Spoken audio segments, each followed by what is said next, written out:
Show, Monday through Friday at 10 a.m. Eastern. In the meantime, catch the J.P. Peterson Show, Monday through Friday at 10 a.m. Eastern. Stand by to launch FanStream Sports. 3, 2, 1.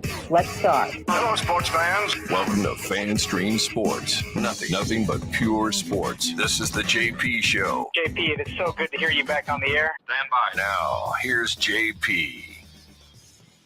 All right, welcome in to a Wednesday edition.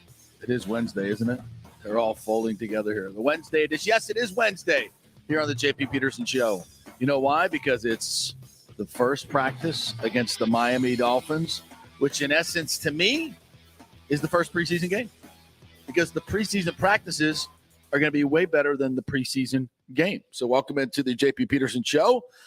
This morning, Nick Geddes joining me. We are doing a special taping of the show a little bit earlier on because the Bucs are going to be practicing from 10 to 12 when we normally do the show. Of course, we want to be there to be able to give you all the firsthand knowledge, and that's what we're going to do. So we won't have live updates from practice today, unfortunately, but we will have a much more comprehensive show tomorrow, Thursday, and tomorrow is Thursday and Friday. Good morning, Nick Geddes, to you. How are you? It's a little early. It's a little early as we tape the show. I'm still getting acclimated to this new time slot this morning. Bro, I feel you like don't even have coffee. I have no coffee because I didn't have time to make coffee this morning. Right. I didn't have time to First stop break, for coffee. I will make sure we make you some coffee. Yeah, we're gonna get going as a show. Hey, I'm just like your normal American today, getting up. I used to get up, by the way. For 2 years, I had a job that required me to be at work at 6:30. A construction job. Yeah, a real job. Working job. Real job. I've done this before, but we got to get used to it again. But we're here, and we have Tampa Bay Sports Talk to give you. Yeah, we got lots to get to. We're going to preview the practices, so we'll talk a little bit about that coming up. We'll hear from Donovan Smith and his daughter, I believe, was up there with him yesterday. Who apparently wants to be one of us one day, or at least one of you one day. Crazy. Insane. Yeah. Why would you want to go into this crazy business? Should probably be a professional flag football player. I guarantee you within 2 years, there will be a legitimate professional women's football league, and it will get numbers. There is a legitimate one. Well, is it legit? I mean, it was on ESPN. In the summer. Well, that makes it legit. It was legit. All right. So maybe I should rephrase it. It will actually become part of the national consciousness because that's growing by leaps and bounds. The Women of Red was yesterday. Yes. And boy, that was a great turnout. What a great platform that Darcy has come up with, the owner of the Buccaneers, to really involve women. I remember when it first started, I think it was it the Times or maybe it was a national publication that did this story about it, like, oh, it's pandering and it's disrespectful to women for to have a, let's teach women football today. I'm like, what? Like, you got to find something wrong with everything, right? I mean, this is clearly something that's trying to expand the game, but even some people will have issues with that. But I think it's been a great program, and you really see the women that are engaged with this team. And I would argue maybe more than any other team in football, because we have a lot of female fans that watch the show and listen to the show, and they're big time Bucs fans.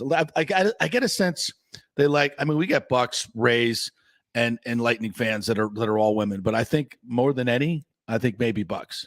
Do you get a sense for that or no? I would go maybe hockey. Yeah, there are a lot of women hockey fans. A lot of them, yeah. I mean, for obvious reasons. Yeah. I can tell you Casey really loves the hockey more so than anything. She won't sit down and watch. She loves the hockey players. She loves the players. I was talking about our old intern, Casey. Oh, she loves her some hockey players. Obsessed. Not your Casey. No, you mean Kayla is who you're talking about. Well, Kayla and we got a lot of K's just moving around here. But yes. So yeah, but there's a lot of female fans, and I guess the NFL now is up to like 46% of their fan base they count as female. 46%. Yeah, it's up over 40%. Wow. Yeah, isn't that crazy? It's kind of surprising, to be honest. I think a lot of it has to do with fantasy football, because women get involved in fantasy football now. I just think it's such a mainstream game. It's such a part of our culture now.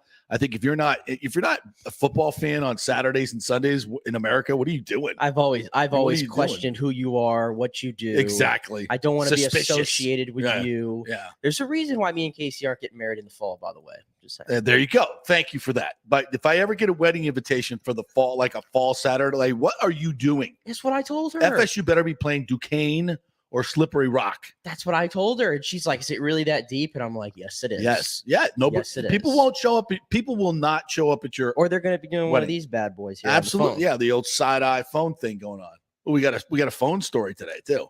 Very excited about that. Phone story. Yes. Good tease. Good tease. We have a phone story. This is something that was inevitably going to happened last night in baseball. So we'll get to that. But we're going to start with our Rays. And I just got to say this. I'm counting down the days of August for the Rays, at least until someone that knows how to use the wooden thing, that little wooden, that hit ball. Boy, it's a tough watch, bro. It is a tough watch for the Rays. I like you, had a big plan last night to sit down and really zero in on the baseball game. I had a bunch of work. I'm like, I'm going to set up on my bed, watch the game, get some work done the whole time. It's because watching baseball is a great time to get work done. And I just was like, I'm like two innings in, I'm flipping around. And there's nothing else to watch. There's no other sports to watch. You're gonna. I ended up watching a little bit of Tucker Carlson show, and I saw something I never thought I'd see. There was a Rays promo, a Rays advertisement during the Tucker Carlson show.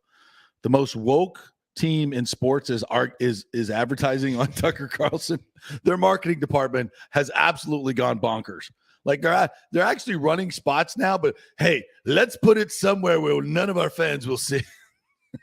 But whatever. It was nice to see a Rays promo outside of an actual Rays game, pimping their series with the Orioles coming up this weekend, which is going to be huge now. But it was boring, bro. 5 base runners. I've told you this all year long. Golly. I used to love the summertime of baseball because it's on every single night, and I would sit there and I would legit watch innings 1 through 9 and be very entertained by it. And for whatever reason, this season is bad. It's been hard, and it has been because of the injuries. I think it's just been a revolving door. The lineup's not consistent. Some of the pitching's not consistent in regards to who's going to be out there on a nightly basis. Last night, I turned on my TV and I was reminded that, oh yeah, Jimmy Yacobonis is starting this game as an opener. Yay! Wasn't pretty. A little bit better than the last outing, but not a good. Throws a lot of balls right over the heart of the plate, knee high. I noticed that. Yeah. I don't know if that's his strategy, but a slider that didn't really slide much to Andrew McCutcheon. He almost hit out. Yeah, hanger. That thing was spanked. He tried to pick off forgot who it was at first, and the throw, he yanked it. Yep, yanked it. And that led to a run. I think it was Yelich. He put him in runners in scoring position. That led to a run. No, it was a sloppy game last night. The Aaron pickoff throw. You had a great opportunity for Jose Siri to show off his arm and throw out, who was it, Adames or Urias at the plate, and G-Man Choi, for some odd reason, cut the ball off. Yeah. There was a I'd never heard this before. But on the broadcast, Brian Anderson said he may have seen the third base coach throw up the stop sign. Yeah, they showed it in sync. And the third base coach definitely put up the stop sign. Runner ran right through it, and that's why G-Man Choi had cut it off. Well, a couple things there. Number one, was that what G-Man was really doing? Number two, did he run through the sign, or did they do that on purpose? Did they pick up something with the Rays that they always cut the ball off if the guy puts his stop sign up? It's possible. Could have been. It's possible. I tell you what, though, the throw looked like a BB coming. Oh, it was going to get him. Yeah. If Bethancourt catches it, puts the tag down, he's out. Yeah, he was calling for it too. Yeah. I saw Bethancourt. They definitely. The ball was going to arrive before the runner. That's for sure. I couldn't believe. And the other part of that is, for Choi, know the situation. The runner. I'm not a slow runner on second base, but still. The rhythm of the play, it was a one-hop line drive to your center fielder. Yeah. He's got to have a chance to throw him out.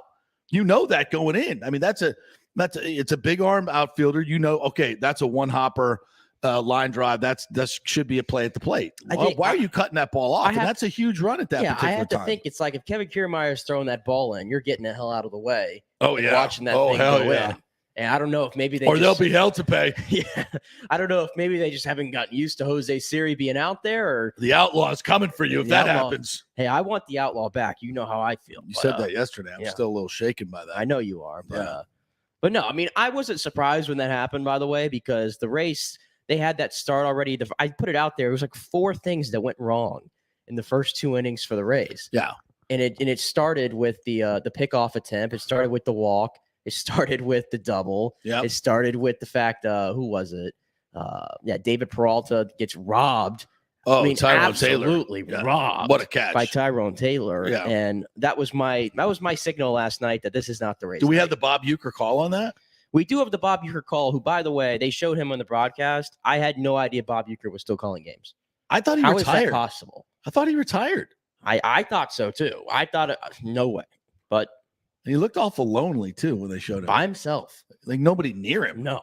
Does he shower? Does he do the Vin Scully where he has no color guy? I didn't think so. Maybe. I don't know. Wow. But that was, some guys can pull that off. Very few. But anyway, this was really a huge play in the game early on. In the air to right center, and warning track trouble, and it is caught. Tyrone Taylor over the top of the wall. He pulled that one back in here. Ho, ho, ho, ho. Attaboy, T. They just showed it again on the big board in center. That was a hell of a play. His glove almost came off too. I don't know. He actually grabbed his glove as it was about to come off. You could see him with the finger coming out of the hole, and he grabbed his glove as it was about to come off. That was a hell of a play. Peralta just stared it down. He knew it was gone, even though it's like 2 feet over the wall. He still knew it was gone. That's one of the damnedest home run robberies I've seen in a long time. That was a good one. Number 1 on the ESPN top 10, which I was reminded they still do that. It doesn't feel like such a big deal anymore, does it? The ESPN top 10 plays. No. Not like it used to, no. But nonetheless, it was number 1, deservedly so. David Peralta, that close to his first home run in a Rays uniform, but no. And maybe because you have to sit through like an hour of CRT training before you get to the top 10. That's probably one of the problems. CRT training? I'm not even going to ask. Just move on. If you're on the stream, tell Nick what the CRT training is. You don't want to know. Anyway, it hell of a play, and it just kind of, games kind of have a rhythm to them, and this is just not going our way. Yes, and it was just a bad game. Now the bright spot was Yandy Diaz coming up in an 0-for-21 slump, and we had the background yesterday. We're talking about him being terrified of ghosts. And they're staying at this haunted hotel, the Pfister Hotel in downtown Milwaukee.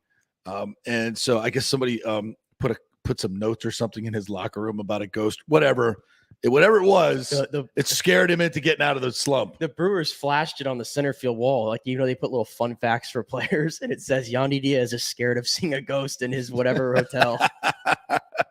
By the way, did that just watching the game, did you just not get a vibe from that ballpark? Like it was noisy. There was just an energetic vibe. The lighting, the real grass. I love the whole thing, man. It's got a vibe to it. The backdrop when they were pitching and hitting, when that view to me is one of the best in baseball. And I'm not used to it because we haven't seen it in 11 years, close to 11 years now. Yeah. So it's been a while since I've really got to see it from that vantage point, and I love the logo there behind the field was popping off the grass and everything. It just makes such a difference. And we were talking about they have these plans, these monthly plans that start at $35 and go up to $60, and you can basically get unlimited tickets for the month, and you pay one price. And they're averaging $28,000, $30,000 a night, and that I bet that's a huge part of it too. Huge part. Well, I did more research on that, by the way. The top one is $140 a month, and that's the one that gets you truly everything unlimited. Yeah. But if you think about it, that's not bad either. You think about it though, if you have 12 home games in 1 month, for $140, do the math there. Yeah, and normally there It's are $12 a ticket. Normally there's going to be 12 to 14 games in a month in your park. So yeah, it's a great deal, and the Rays should definitely tap into that. But here was the Yandy home run, which I think they're calling from slump buster to ghost buster. Oh, very nice. Is what I have heard other people saying. So are there slump buster ghosts? Is that a thing? It might be, but here was Yandy Diaz. Let's debate after the call.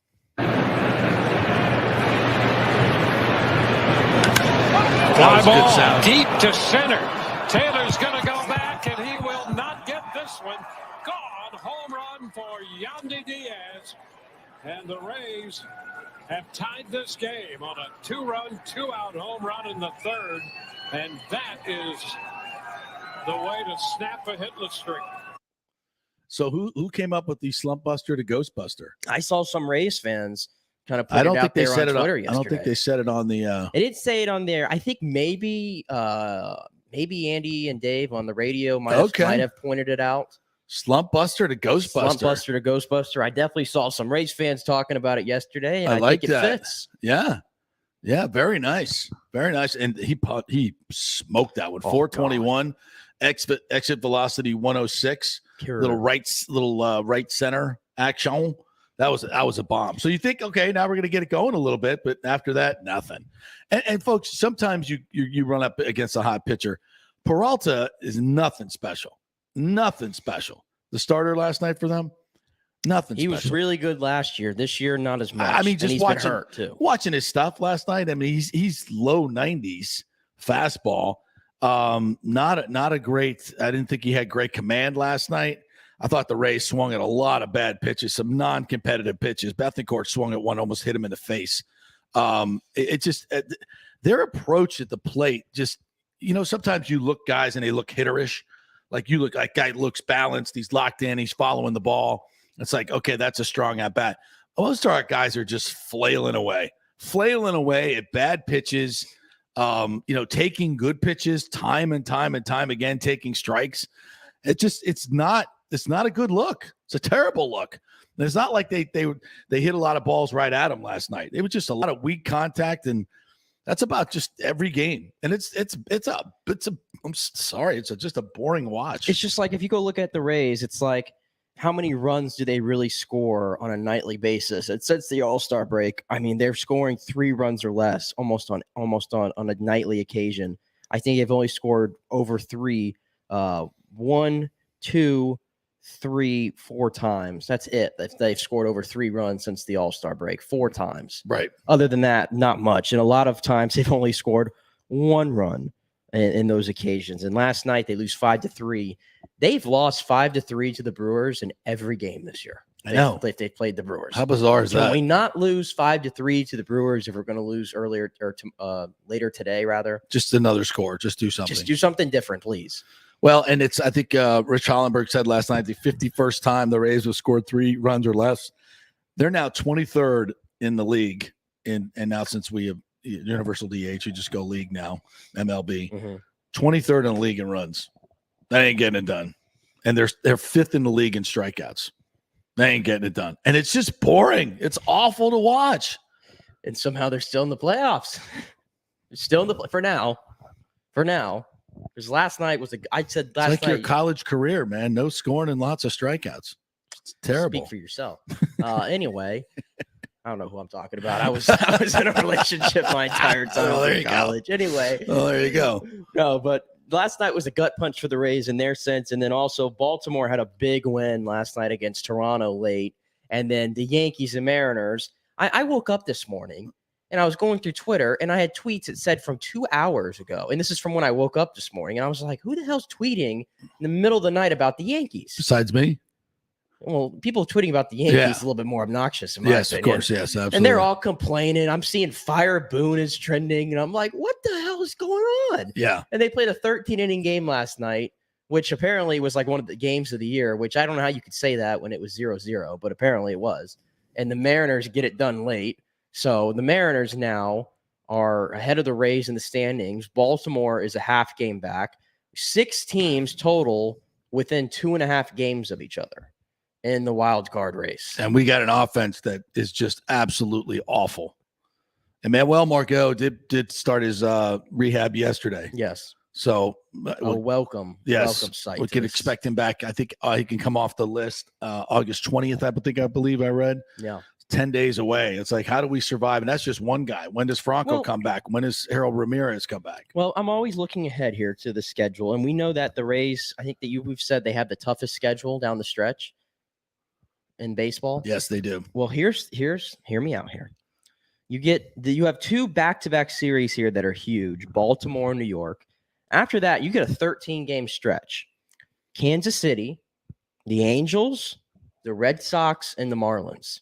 13 games right there against those opponents. Yeah. Who are all floundering right now across baseball. Yeah. So if you can make it through this series against Baltimore, if you can make it through this series against the Yankees, get a split, maybe steal a victory in one of those, then reinforcements should start coming back after that. And then you get the lightest part of your schedule until you have to ramp it up in September. Well, look, I mean, and there's absolutely zero guarantee that when these guys come back, they're going to be hot. In fact, it's probably more likely that they won't be. It'll take some time for them to ramp up. That's baseball. So yeah, it's yes, we're happy to have them back, but are they really going to make a huge impact right away? History would tell you no. That's not the way it goes down. It takes timing. It takes time to get your timing back. Start seeing the ball well.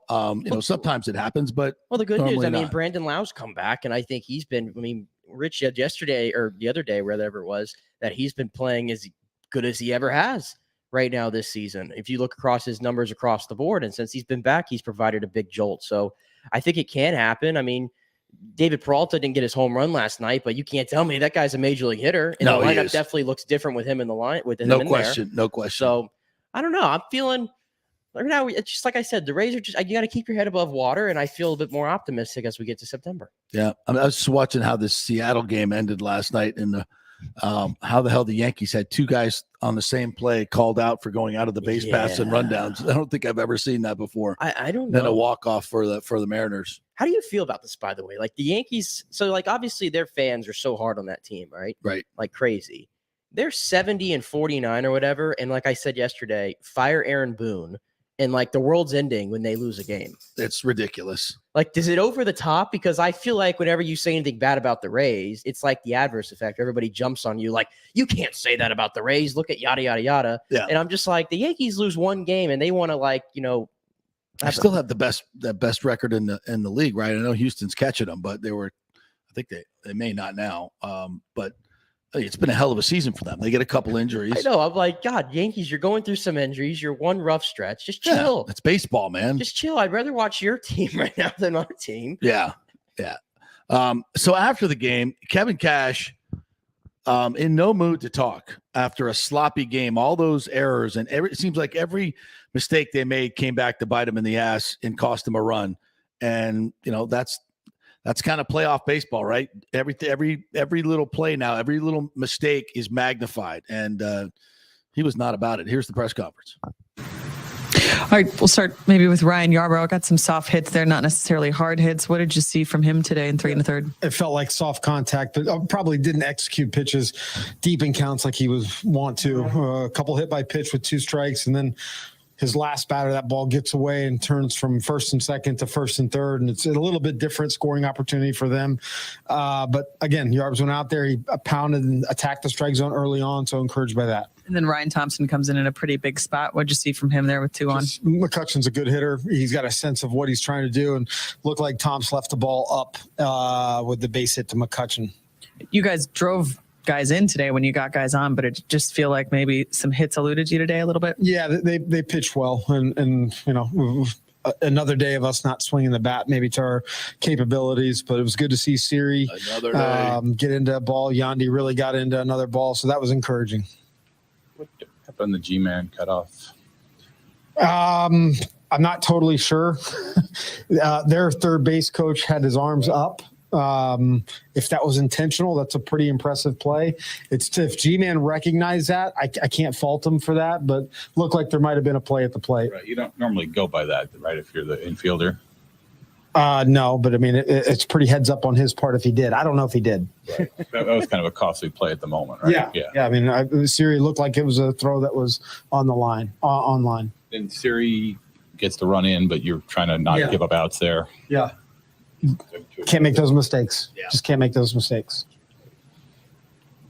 Overall, did you feel like just a day where there were a couple of mistakes that did kind of cost you, that they get cashed in? Yeah, I mean, overall, I just feel like we didn't play a very good game. I mean, we just didn't play a good game. It's like, I really don't want to talk about it. Yeah, it's a sloppy game. A sloppy game. You just can't make those mistakes. It feels like a game I've seen, many times before already this year. Yeah. Unfortunately, but again, I'm not grinding on, how many innings everybody's pitched, but opening with Yacobonis, I don't know. I mean, he's not impressive to me at all. I know he's got a little bit of a slide piece there, but the fastball seems eminently hittable. He makes a mistake, gives up a run early. I thought Yarborough was okay. I think Yarborough's been okay since he's gotten back, to be honest with you. I mean, soft contact, that's the name of his game. A lot of soft contact. Sometimes it works out, sometimes it doesn't. And my goodness, we talked about the Rays' influence for the Brewers. How about getting shut down in the last 3 innings by 3 former Rays? Yeah, that's right. Hobie Milner, Brad Boxberger, and Matt Bush. Yeah, Matt Bush. Yeah. God, man, I totally forgot about that guy. Yeah, Last time I saw when he's involved in some strip club DUI something. Long time ago. Long time ago, right? Time ago. He has since revived his everything. Okay, good for him. But he's their hater replacement. Yeah. So no, they have that other guy, Devin Williams. He's the 8th inning guy. Yeah, he's freaking lights out. What is he? 14 strikeouts per 9 innings, some ridiculous number. Yeah, he's nasty. And by the way, Josh Hader blew the save last night. I think Have you seen what's going on with the Padres? Well, besides them spending boatloads of money, and they're the 28th largest market, and we're I believe they're either we're small market. 1-5 or 1-6 since the trade deadline. Yeah, I think so. Yeah, and they went, I think, like 26 or 28 innings without scoring a run. Yeah, until Soto hit a home run in the 4th inning last night. Look at that freaking lineup. How is that possible? How is that possible? You see what the Dodgers did to them this past weekend, showing them who's in charge. Yeah. The Dodgers are ridiculously good. It's not fair. I think they're number 1 in offense and number 1 in pitching, if I'm not mistaken. I told you, if you just watch a Dodgers game and you see the names, you're just like, how are these guys on the same team? Yeah, it's not fair. Somebody needed to do something about that a long time ago, but that ship has sailed. Makes me very jealous over here. Hey, by the way, I don't think we even talked about it. We put out the audio last week of Brian Ald's meeting with the Tiger Bay Club, Suncoast, over at Tropicana Field last week, where he talked about the stadium. There wasn't, we talked about the news or lack thereof. It basically said they're talking to both sides. They've evidently identified a plot of land in Pinellas that they're working with Ken Welsh.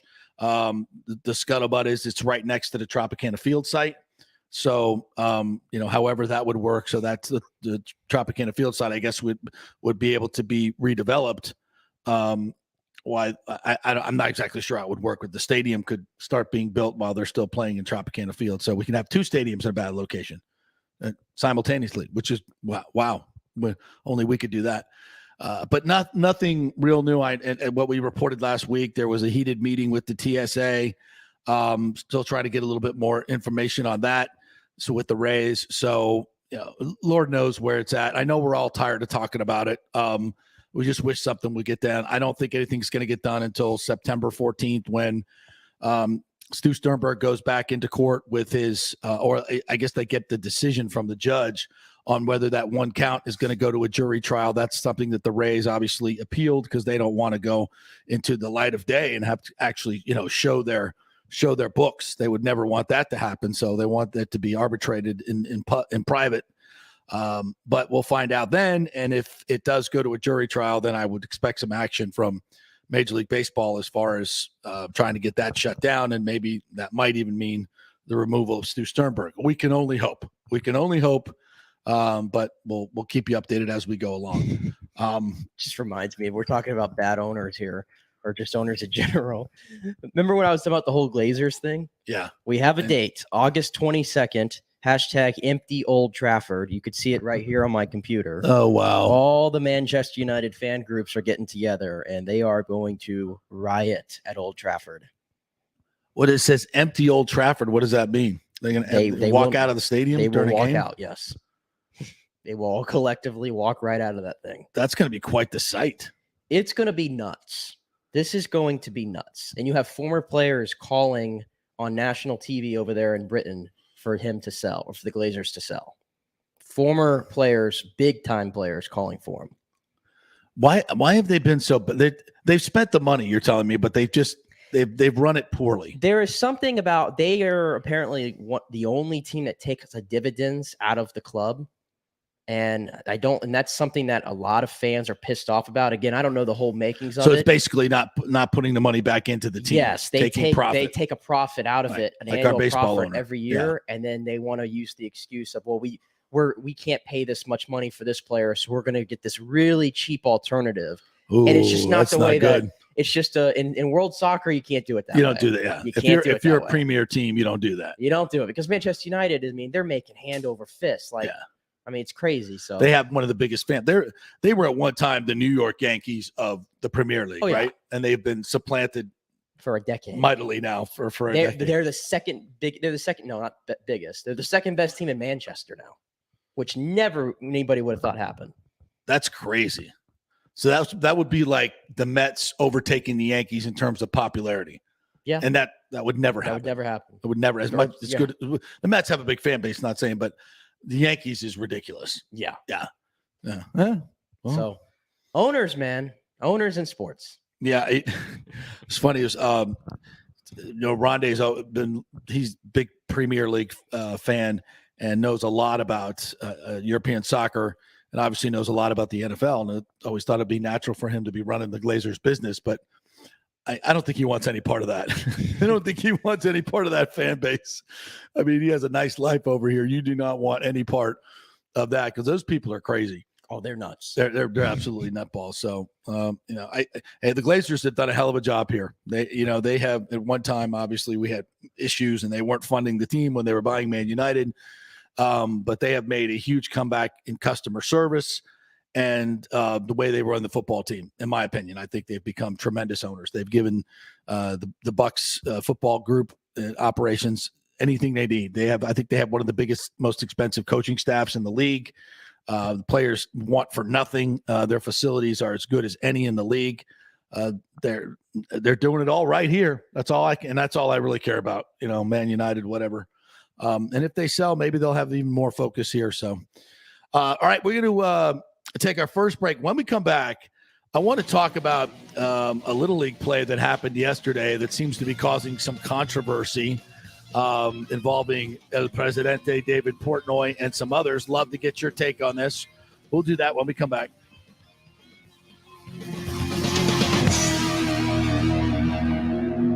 The world economy is in chaos, and mortgage rates are going to go higher in the next few months. Meanwhile, home values are up 24% in some neighborhoods of Tampa Bay. Do not miss this opportunity to refinance your home, get some much-needed cash to handle skyrocketing inflation, and fill up your car. Contact Scott Fitzgerald at American Mortgage Services. Even if you've recently refinanced, Scott can make the deal work because he charges no lender fees like the big boys do. He will also shop your loan around to dozens of lenders and get the best rates and terms. Let them compete for your business. The big banks charge huge lending fees. Customer service is simply a phone number with endless wait times. Scott is local and will personally take your call. Here's his cell phone number. Tell him JP said you could call. 813-294-7595. Scott's done over 3,000 loans, including many coaches and athletes. He will answer your calls and concerns and give you workable strategies to be smart with your money. Reduce your payments. It's not just what you make, it's what you keep. 813-294-7595 or email him at scott@amstampa.com. Military veterans, are you struggling with alcoholism or substance abuse? Is it taking a toll on your relationships and your work life? Are you having trouble focusing? Constantly anxious? Well, you may not be surprised to know that your fellow military vets have your six. Heroes Mile is a new concept in rehabilitation clinics, veterans helping veterans. At Heroes Mile, we staff our rehab center with fellow veterans who can understand what you're going through. Our mission is to help you heal from issues that only your fellow veterans can truly understand. Located just outside of DeLand, we offer a full range of inpatient and outpatient programs dealing with substance abuse, post-traumatic stress, and military sexual trauma. We choose to serve veterans because we know how complex these issues are. You could choose to fight the battle alone or win the war together. We are the community care provider with the VA and also accept most major insurance. At Heroes Mile Rehabilitation Center, we have your six. Go to heroesmile.com or call 888-VET-NOW-2. That's heroesmile.com or call 888-VET-NOW-2. The health professionals at Bay Area Modern Medical Center want you to know it's time to commit to a new, healthy lifestyle. It's literally a matter of life and death. 42% of Americans are considered obese, and being obese made you 3 times more likely to be hospitalized by COVID. So getting in shape is not just about looking better, it's about living much longer. At Bay Area Modern Medical Center, they take a very different approach to primary care. It's personalized, preventative medicine.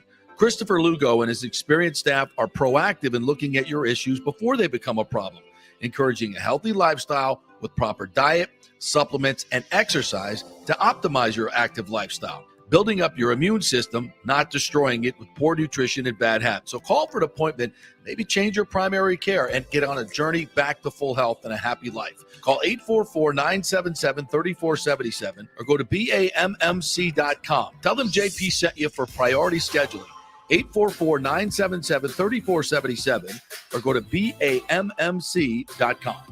Cryptocurrency is all the rage today. The market cap for the industry is now over $1 trillion. And you read about people making millions of dollars, right? You want to get in, but have no idea what to do? Or maybe you dabbled a bit and you want to unlock the real money-making opportunities and don't know how to do it. There are over 10,000 tokens and thousands of decentralized finance exchanges to navigate. So what do? You go to DeFiLava.com. The folks at DeFiLava.com are in Tampa Bay, and they work with you directly to set up custom accounts, answer all your questions, and provide market analysis. Decentralized finance and cryptocurrencies are here to stay and will change the financial markets as we know them. Get in the game. Get with the experts at DeFiLava.com and tell them JP sent you and get their free 2022 crypto market forecast today at DeFiLava.com. Don't get left behind, folks. Make some money at DeFiLava.com. Italiano Insurance has been serving and working in our community for over 60 years, and it's not just about insuring all the pieces of your life. Italiano is as much a part of Tampa Bay as the Cuban sandwich, Gasparilla, and our Bucs, Lightning, and Rays. They're also active supporters of great charities like the Humane Society, Metropolitan Ministries, and local pediatric cancer centers. Hey, we all need insurance, so do business with a local company with a commitment to our community. Don't call some 1-800 number. Call Italiano and be greeted by one of your neighbors. That's 813-877-7799 or ItalianoInsurance.com. Named the Small Business of the Year by the Tampa Chamber. 813-877-7799. Let's go. Right now, back to the show with JP on FanStream Sports. All eyes on One Buck Place today as the Dolphins come calling for a joint practice, and of course all the drama that obviously ensued last week when the Dolphins were clipped for a first and third round pick for tampering with Tom Brady and trying to get him to go play in Miami. And here comes Miami. I don't think Stephen Ross is making the trip across the state to hang out with his friends at the Glazers, who I guess I read somewhere they're real estate partners. Damn, that's what we were told. So, and Jeff Darlington just reported that if Brady was to become a part owner of the Dolphins and play for the Dolphins, that the other teams would have had to agree. They would have had to agree for him to become a part owner. I don't think they would have. Wouldn't have to agree for him to play as long as the Bucs traded his rights. Yeah, I believe it's just part owner. Yeah. He reported that he would to play as well. I don't think that's the case at all. Or maybe if you're a player owner, there has to be a vote for that. I don't know. Maybe that's weird. I don't think that's ever come up in a situation, but who knows? Didn't happen. So tell you what, though, I don't remember the last time I've heard of a joint practice that has this much publicity, though. Well, I think a lot of it has to do with that drama right there. But we got the A team from ESPN is out there, the whole 9 yards for a joint practice. Well, the bottom line is these practices are better than the games. Tom Brady's going to be very much involved in these joint practices. He's not playing in the game. You're going to see a lot of situations where there's 1 versus 1s, which you're definitely not going to see in the game on Saturday night. So that's why, we made a special arrangement to tape our show early today. And we're not going to have live updates on the practice because we want to be out there and see what's going on so we can report back to you on tomorrow's show. So that's the plan. That's what we're doing today. And it's the right thing to do because you want to get out there because we're not going to be able to, it's not going to be televised. We won't be able to get recordings of it. So you got to be out there and looking. I'm taking the camera out there. I'll get as much video as I can to put up on the website and on social media. So we'll do that for you, but it's a big deal. And it's time to see Robert Hainsey go up against somebody else in live drills. That's what I'm going to be watching. That left guard position is something we will be zeroed in on. And we're going to get a lot more to Bucs. Scott Reynolds is going to join us in our last half hour. So we'll be talking then. And in our next segment, we'll do a little more Bucs as well. But I wanted to get to a couple other baseball stories. One involving a Little League team yesterday that was trending all over Twitter, and not so much for the game, the outcome itself, but something that happened in the game. As we all know, David Portnoy, El Presidente at Barstool Sports, he was trending yesterday because of his reaction to what happened. It was an elimination game to see who's going to Williamsport, the Southwest region, Texas against Oklahoma. Now, we know in football, that's a hell of a rivalry. And I guess in just about everything else, it's a hell of a rivalry. Well, the pitcher from Texas, I believe it's Texas. I'm not exactly sure, but either way, it doesn't matter. Hit a batter right in the head. And luckily it clipped his helmet and did not get him in the face. But it really shook up the batter and it really shook up the pitcher as well. The pitcher was on the mound and literally sobbing because he hit the other kid in the head and he couldn't pitch. And at that moment, the kid that got hit in the head, who was standing on first base, walked across the diamond and gave a hug to the pitcher who was sobbing. And I mean, these are 11 and 12-year-old kids, folks.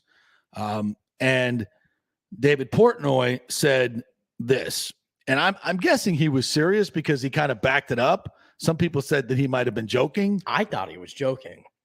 No, I personally did. Well, from the threads that I saw, he told his social media people to. I didn't see the additional tweets. Yeah, from what I could tell, his additional tweets, he was straight up serious. Now there was a one of these parody websites that did something on this and basically said the same thing that Portnoy did. He said, "This isn't good sportsmanship. It's dumb. You got this kid on the ropes and he's rattled," talking about the pitcher, tripped the Williamsport on the line. You can't play patty cakes after. I said you can play patty cakes after the game. As far as the pitcher goes, that's your play. What? So, like, you got the pitcher on the ropes. You don't go up and console him with that piece of sportsmanship. It's Little League baseball, bro. They're 11. They're 11 and 12 years old. There's room for kindness here.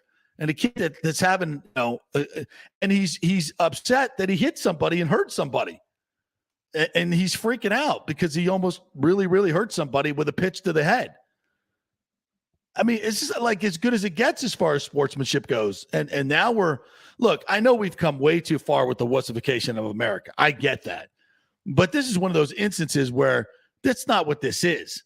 This is just good sportsmanship and kindness, which is what you're looking for in Little League baseball. Now, if something like this happens in the big leagues, I'm still saying, if he ain't going over to hug him. I get that. The situations are so much different. Yeah, it's a totally different situation. It's likely this is freaking Little League. An 11-year-old kid who hit somebody in the head. He probably has never done that in his entire short time, whatever he's been pitching. Very startled by it. And you see a kid go down and doesn't get up right away as well. Right. It was scary. Like in Major League Baseball, it's a little bit. I don't want to say maybe they're more numb to these kind of things, but I feel like they are. Of right? course. And you've seen everything. And I don't think it'd make a point to where the pitcher would be crying or anything like that. But these are kids.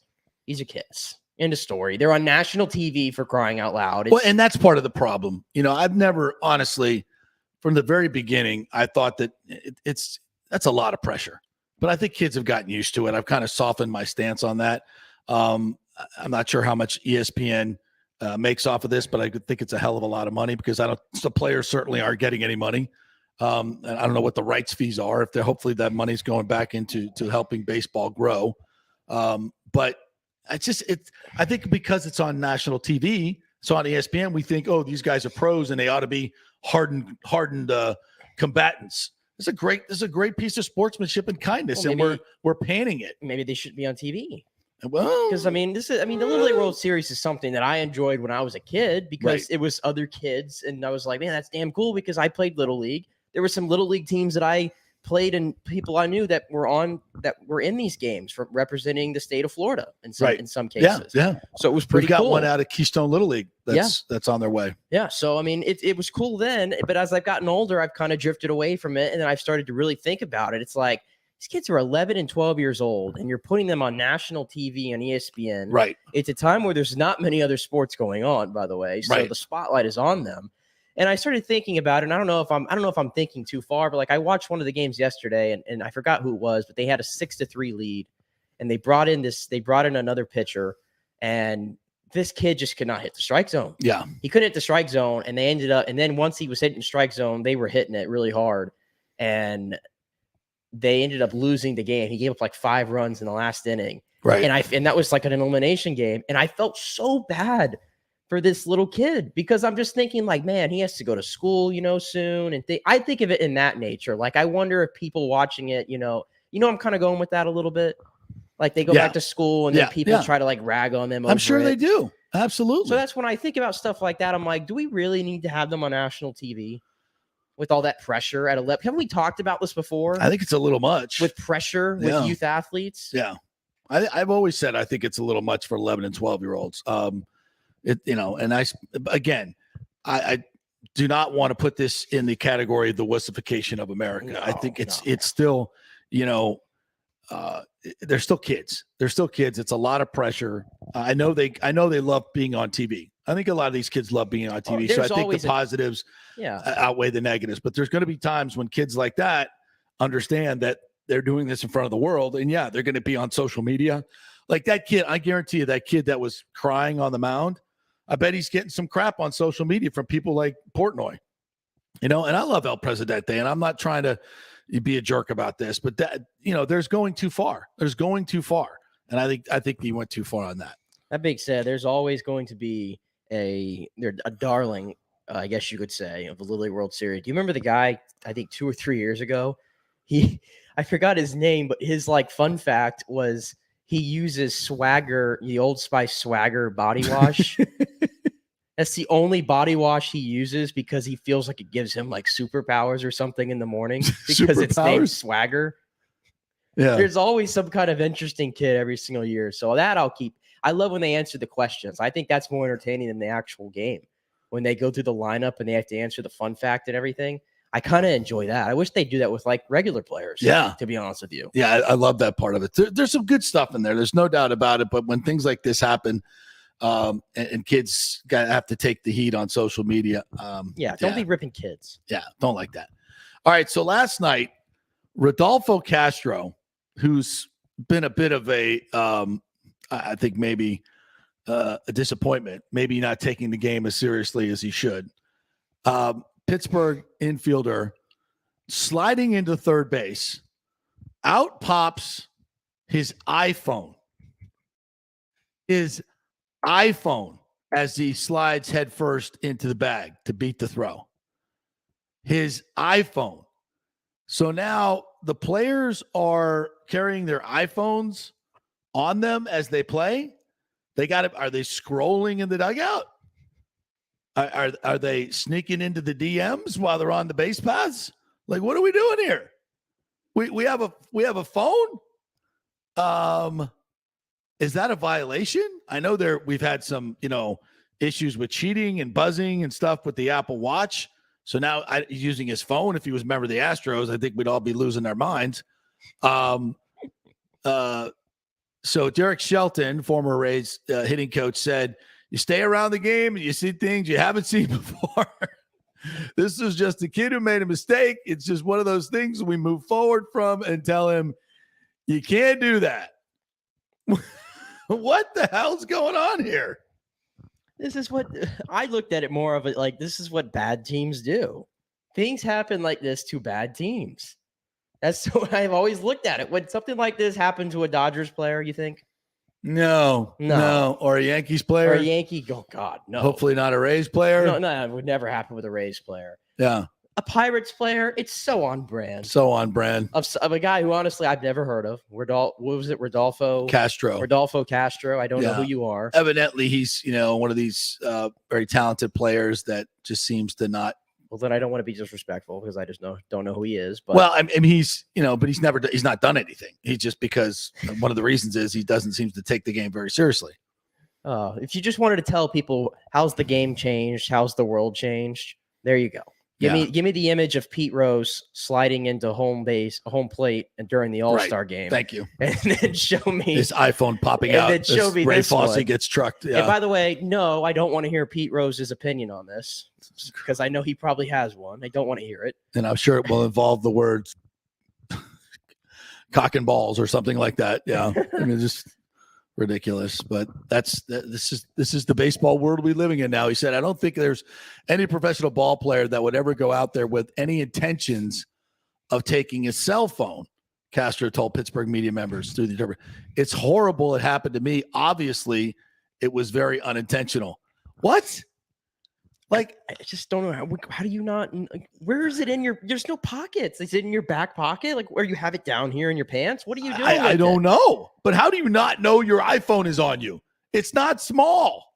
How do you hit with that?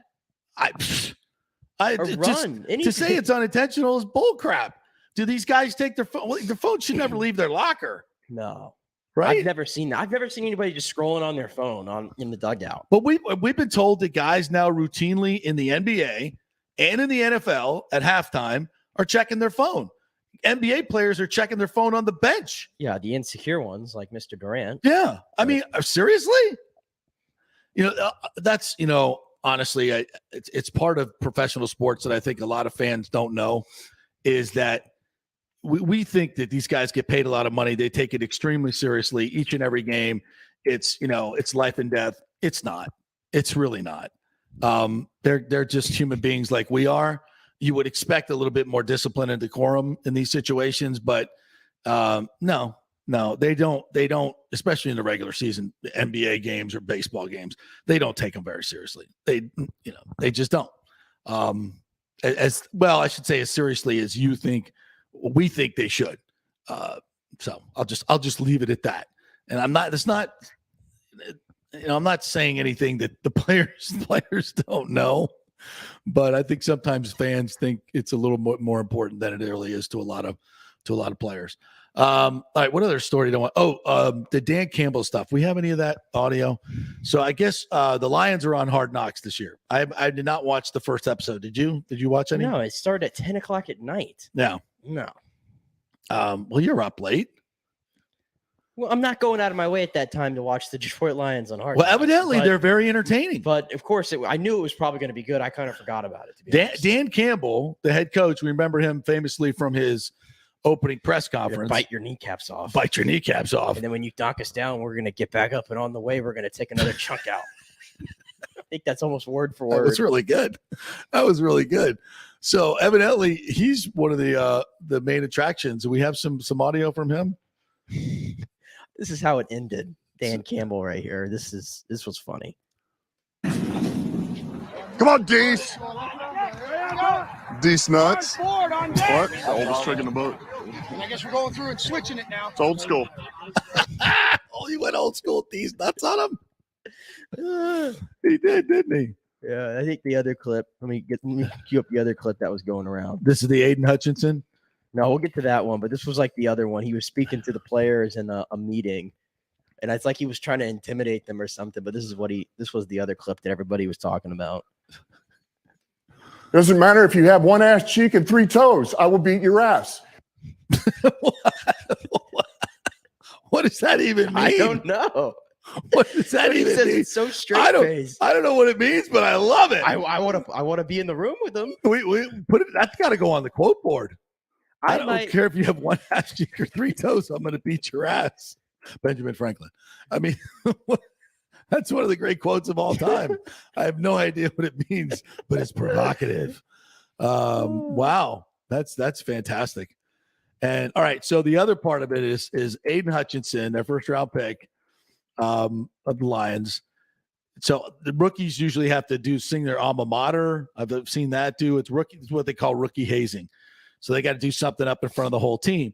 And normally you're just going to get laughed off the stage. The Bucs do this. All teams do this. You're going to get laughed off the stage. You're going to get booed off the stage.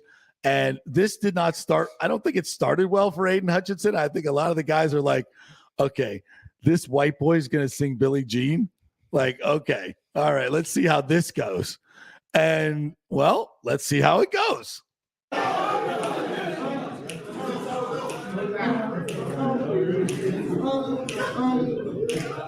She was more like the beauty queen in the movie scene.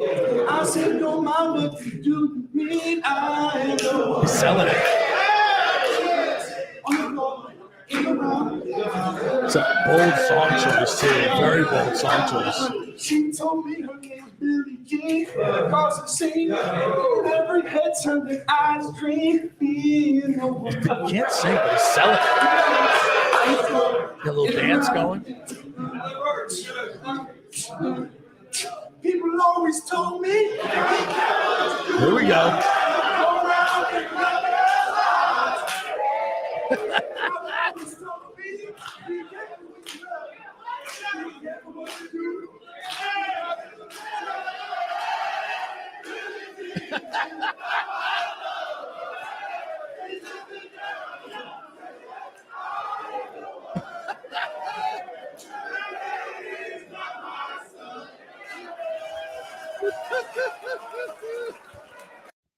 How about that?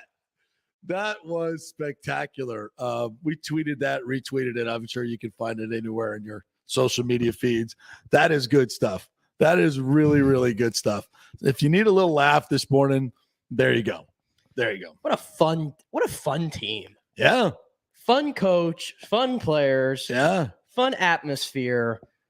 Please win more than 3 games. I think they will. I think they were they were scrappy last year. They were. I think I read a stat where I think they were every game they played in the last maybe 7 or 8 games was a 7-point game. They were in almost every game last year, and they're in a complete rebuild. And they have some talent that's coming through the pipeline now, by the way. Yeah. So which Aiden Hutchinson is part of that right there. Which I will. So there you go. That's a good sell. This first episode, I'm going to go catch up on that today. Later, and then I'm probably is this every Tuesday it's going to air, I'm guessing? Yeah. By the way, their GM that's putting this all together is Brad Holmes, who was a Chamberlain graduate. I did not know that. Yeah, played football and was a Chamberlain graduate, is now the general manager of the NFL Detroit Lions, and he was with the Rams, I think, as well. So and I think he's 2 years into this. He's the one that made the big trade with Matthew Stafford because of which, by the way, was the only way you were going to rebuild that team. And I think it was a good move, and we'll see if it pays off in the long run. They still probably need to find their quarterback. Jared Goff may not be it, but they're building a nice team around him right now. Well, I like what they've done because before you find the quarterback, you know what I've always said you need to do first? Get the offensive tackle. Get the left tackle. Yeah. Teams don't do that anymore. Yeah. And they have the left tackle in Penei Sewell, and now they got the defensive end, Aiden Hutchinson. Now you got the building blocks. I'm telling you, their quarterback, if they don't win many games this year, which they probably won't, quarterbacks next year are really good. They're going to have that guy. So up and up for the Lions here.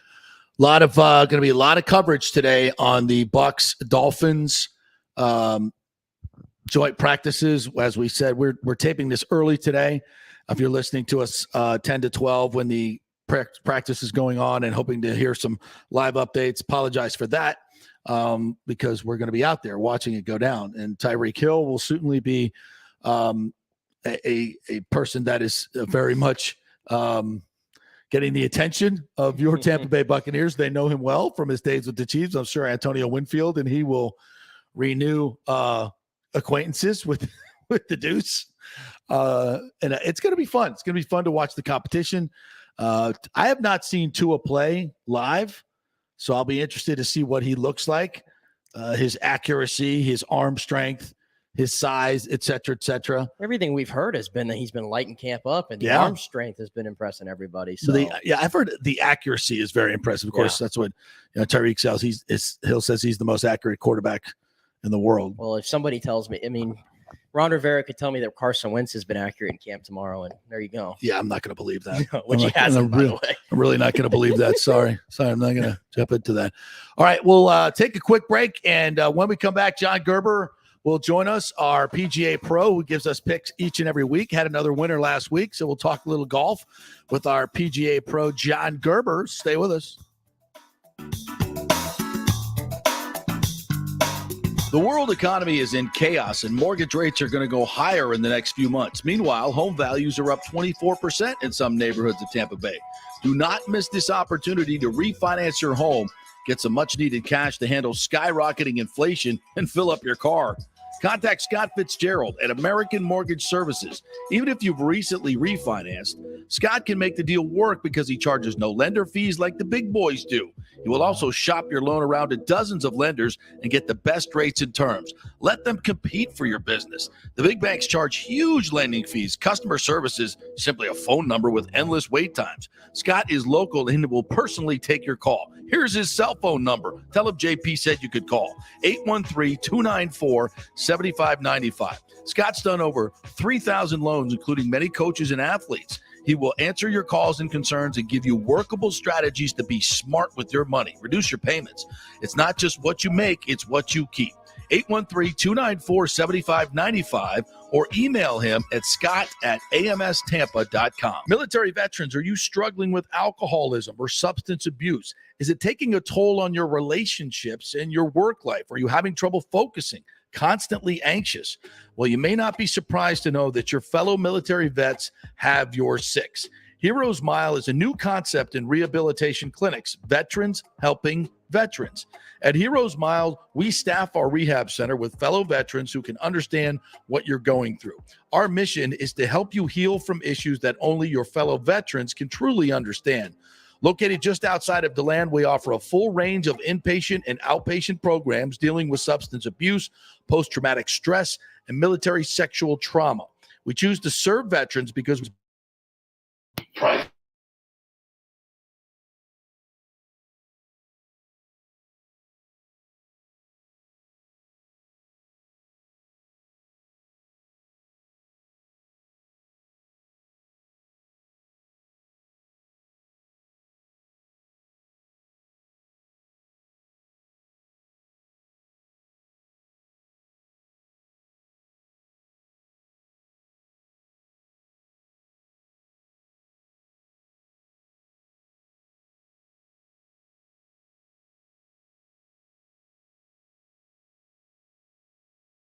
shape is not just about looking better, it's about living much longer.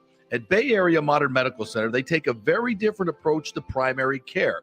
It's personalized, preventative medicine.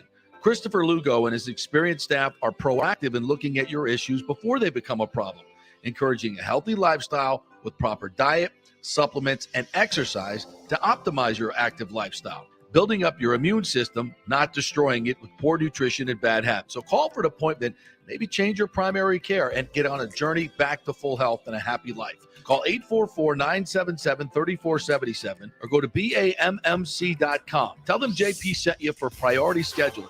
844-977-3477 or go to BAMMC.com. Ladies and gentlemen, let's rock. This is FanStream Sports with JP.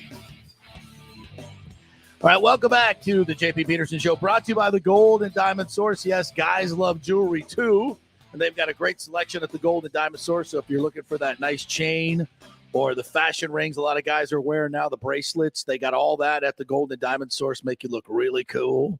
They got great baller watches if you're looking for a Rollie or a tag or something in that, and a lot of different, different other makes. They have a huge selection of great watches there for you guys. And of course, if you're looking to get engaged, you got to go to the Gold and Diamond Source. It's the best place, the best selection, and you can trust them, folks. Carat, cut, clarity, all that. They tell you what it is, and that's what it is. Go to some other fly-by-night places. You have no idea.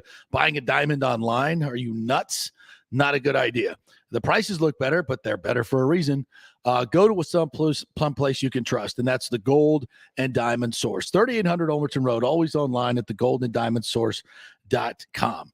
All right, I want to welcome in our PGA pro, John Gerber, who we bring on each and every Wednesday to give us his picks. Had another winner last week. What are you up? Almost 18 grand on units this year, my friend? Documented? Yeah. A little bit. It was 17. Looks like a 17,935 we'll after. Call it 18. Yeah, let's call it 18. We'll make it 18. easy and We're call it gonna 18. round up. I like that number a little bit better. Yeah. So we're gaining on a little choppy couple weeks. Not as good as last week, but a little still plus on the number.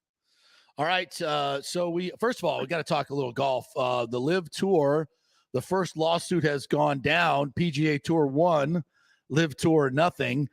This was 3 minor players. I'm not exactly sure how the lawsuits differ, to be quite honest, but the big one with Mickelson and the other players in it, I guess, is yet to be ruled upon. So what's going on? What do you think about this, the ruling that comes down? Yeah, I think it's a little dagger for the Live Tour, right? I Yeah. think that's just one of these injunctions that these 3 guys that really kind of wanted to play because they felt like that they, through the course of the year that they stayed in that top 125. So it was just an injunction to feel like they wanted to play in the playoffs. And then the judge said, hey, listen, you knew what you were going to do after you signed the Live Tour. You knew the potential consequences.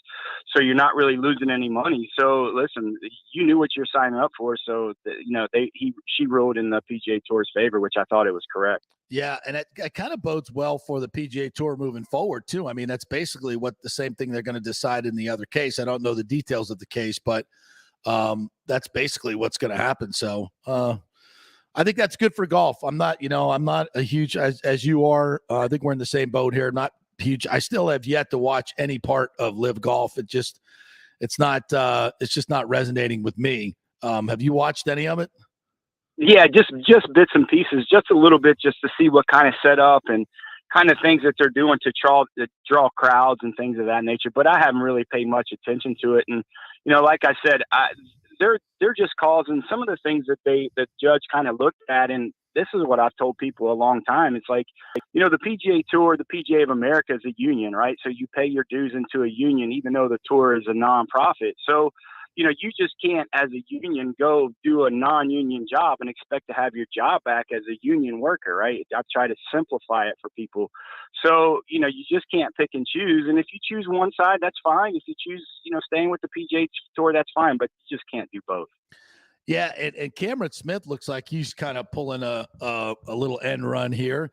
All reports are that he's going to the Live Tour, but he hasn't announced it yet because he wants to play in the playoffs. How do you feel about that? Yeah, I think it's the same way. I think Mark Leishman's kind of in that boat too. I think Cam Smith's going to kind of pull him in there. I think for Leishman, it might be the right move for Leishman. I'm not saying he's a non-factor, but a little older guy in his career to get maybe $50-60 million from the Live Tour, it might be a great move for Leishman. But Cam Smith, he's going to wait, and you also realize he's going to wait a little bit probably after the President's Cup. I think he wants to play in the President's Cup. So if he decides to go to Live Tour, he wouldn't be able to play in the President's Cup also. So I think there's a couple other guys that's kind of waiting after the playoffs that might sign with the Live Tour, just kind of what I heard through the grapevine. So expect maybe a couple other guys to jump after the FedEx Cup playoffs also. Which it's not illegal in any way. It's just, it's a little dicey. I don't know. I guess it's a smart play if you're them. But I don't know. It kind of gives me a bad feel. If you're going to do it, just go do it, right? Yeah, I'm like you. And they want to be independent contractors, but signing with the Live Tour, people don't realize they're obligated to play in 8 of the 12 events. So they're making them play. As a PGA Tour makes you play 14 events to keep your membership. So, they're really not independent contractors, but they are. So it's a little gray area when it comes to those guys. Hey, do we have a schedule for the Live Tour next year? Because they're going to expand to 14 tournaments. Is that correct? Yeah, 14, but I don't think they've even come out with a schedule yet. I think that's a little, I think that's a little premature for them to come out with a schedule. But, to be honest with you, look at some of those, there's 6 events in the United States for the Live Tour. Look at some of those 6 events, maybe not being in the United States, maybe playing other places. Look for maybe an Australian event, some other places around the world.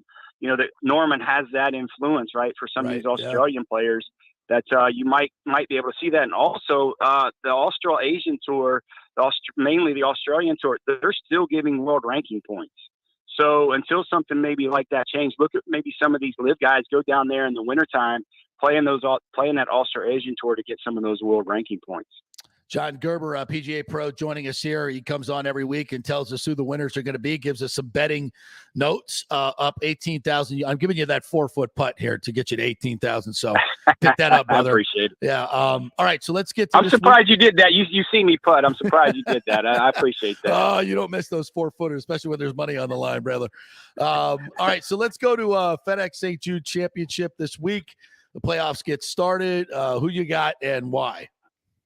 Yeah, if you look at this week, they've changed the FedEx Cup a little bit. It used to be 4 events and then 3 events and then going into the Tour Championship, but they've changed it up to only 3 events. So you have 125, they'll cut to 70, and then they cut to 30 for the Tour Championship. But you're going to look at a very similar card I have this week that I've had in the last couple weeks, just due to the type of golf courses and grass. Us having the success with the same guys, we're going to kind of play that card a little bit too.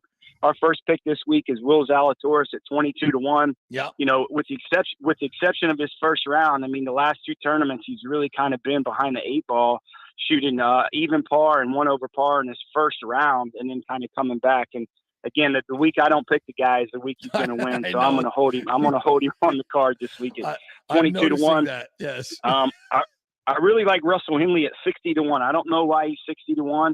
Last 2 years, he's finished in the top 20 at the event. He had some misfortune last week with the rain delay. It really hurt him in terms of the type of game that he plays. He's a low ball hitter.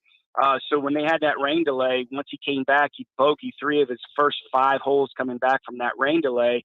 And he just didn't really get the distance and the run that he really likes to have on the type of golf courses that he has success in. So he kind of got a little bad luck on the draw for that rain delay, but I like him this week at 60-1. We got a couple long shots here. Keith Mitchell at 100-1 had some success there. He sits at 37th on the FedEx Cup, so he's kind of going to law his way around to jump in that top 30. So I think he really has a solid week, and with his game and that type of grass, he has a chance to win. And Brandon Todd at 200-1 going into our ham sandwich pick this week. Like we had 2 top 10s this week with Terrell Hatton at plus 500 to finish in the top 10. I like him coming off his success last week at Wyndham.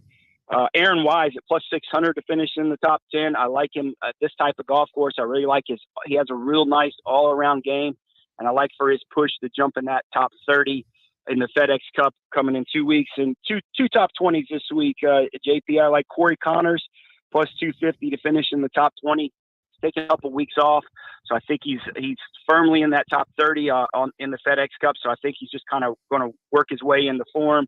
And our friend of the show, Brendan Steele at plus 425 to jump in that top 20 spot. All right, cool. And we're gonna retweet these out as well, so you guys can just go to my Twitter and your Twitter. What's your Twitter? Tell everybody. You can follow us at J Gerber PGA Pro. You can always follow us every Wednesday at From the Rough podcast on the DSP Media Network. All right, got to ask you a little bit about last week as well. Thomas the Tank Engine Kim, Tom Kim, he wants to be called now. 20-year-old, first PGA Tour winner, born in the 2000s, shoots a 61 to win going away. He's 20 years old. My goodness, and a swing that is just looks. I mean, he just doesn't miss. What are your thoughts on this young man? Yeah, it's amazing that he turned pro at 15 years old, so it's hard to say that he's kind of seasoned, right? He's had five professional wins around the world, and if you look at him at the Scottish Open, he finished second at the Scottish Open the week before the British Open. So, the guy, people in the inner circles really knew this kid could play. And if you listen to him talk, I mean, he just sounds like he's, 30 years old. He doesn't sound like a 20-year-old kid. So that just kind of lends to show you that, how good the young talent is these days around the world, and guys that you really, for a general PGA Tour fan that might not know a lot, that just how good these really guys are around the world. I mean, it's pretty impressive. Hey, one other note from last week. I didn't realize this, but Will Zalatoris fired his caddy midway through the event, Ryan Goebel, and then went on to shoot 66, 68 on the weekend. What the hell's going on there? Yeah, so, if he let his caddy go at the end of the third round. I haven't really heard much what was really going on, but Josh Gregory, kind of his swing coach, and he's coached for a long time, filled in the bag on that fourth round. Sometimes they just need to change. It's just a little bit like Ricky Fowler that switched his caddy this week, his longtime friend, and they're still friends and all that, but sometimes you just need a little bit of a different voice to kind of pick you up and just to hear something a little bit different that might change the game. But yeah, I mean, it happens more than you think. The rarity of these guys who really have caddies for a long time, that's more of the rarity than it is these guys just getting let go. But yeah, I think you're going to see that a little bit more often, especially when guys are struggling like Ricky. Yeah, interesting stuff. All right, John, tell everybody how they can get your podcast and everything and all your bets. Let them know where all your content is at, my friend. Yeah. Again, you can follow me on Twitter at Gerber PGA Pro. You can follow us every Wednesday night on From the Rough Podcast, 6:30 to 7:30 Central Time in Dallas, Texas. And you can follow myself, From the Rough Podcast, and all of our podcasts on the DSpedia Media Network and all of our shows there. All right, partner. We'll see you next week. Well, hopefully we'll get to play a little golf here while you're in town, my friend. Palmacia is looking good. The greens are good. We'll get you out there.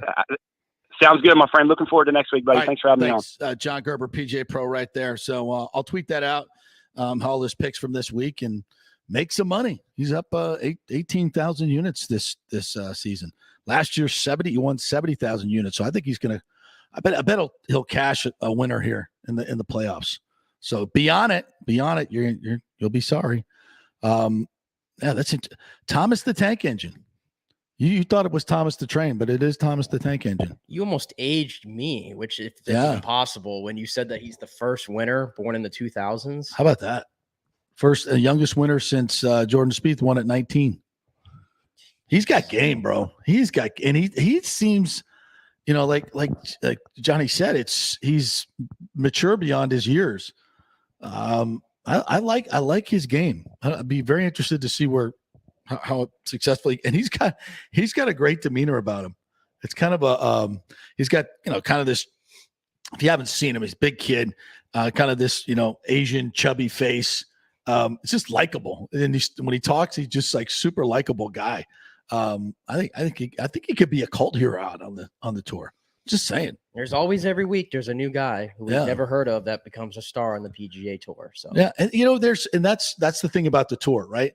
It's the up and coming players. The Live Tour seems like this, seems like the people that are in residency at Vegas. It's like we've kind of given up. I'm just going to sit in Vegas and get fat and happy and make lots of money. If people can come, my name will be on the billboard. Everybody knows who I am, and I'll just hang out here. That's the Live Tour. Then you have the guys that are out doing the clubs, coming up through the ranks for the concerts and in comedy or what have you. That's the PGA Tour. So I like that group. You seem like you're made for the Live Tour, though. Yeah. See, that's where you got it wrong, bro. That's where you got it wrong. No, the fat cats, the past your primers. Oh, that hurts, bro. That hurts. I'm kidding. Oh, I'll tell you what, though. I'll take my residency up in Vegas. You're kind of right. I'll do it. Yeah, I know. I'll collect. That's when you collect. It's when you collect on all the things you've done in life, right? I'm thinking about you sit on your ass in Vegas. You don't have to travel anymore. Yeah, I'm thinking about the You pop out like Vegas, like Elvis for about an hour or so. Yeah. Collect $1 million, go back to having a few Xannies and half a bottle of Jack Daniels, maybe 3 or 4, and do it all again. There you go. Yeah. I think you're a live golfer. I don't know. That's insulting. It's insulting, no doubt about it. All right, we'll take a quick break. When we come back, Scott Reynolds is going to join us to preview the Dolphins and the Bucs. Big 2 days of practice, and this is where we're going to see the ones-on-ones. It's going to be fun. We'll talk to Scott Reynolds about the position battles we'll be watching. Stay with us.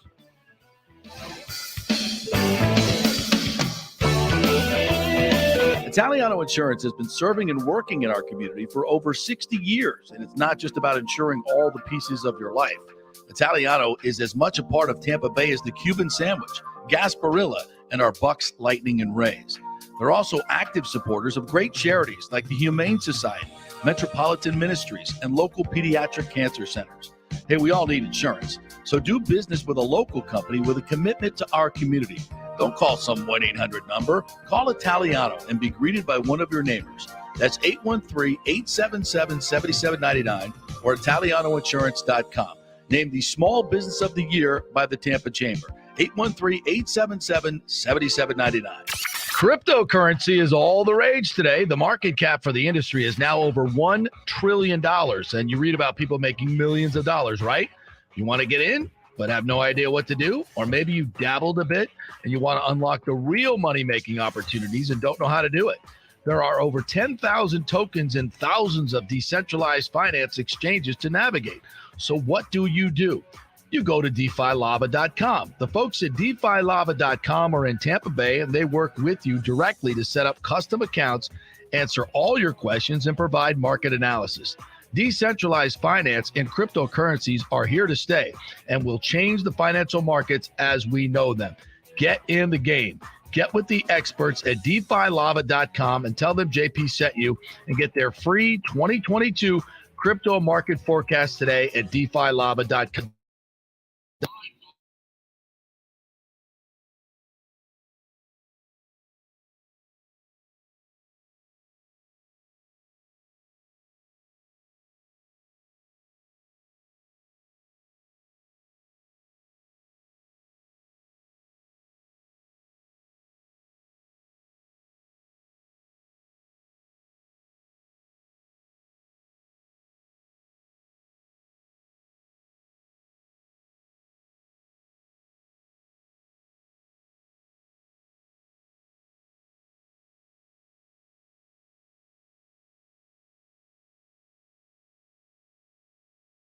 Scott is local and will personally take your call. Here's his cell phone number. Tell him JP said you could call.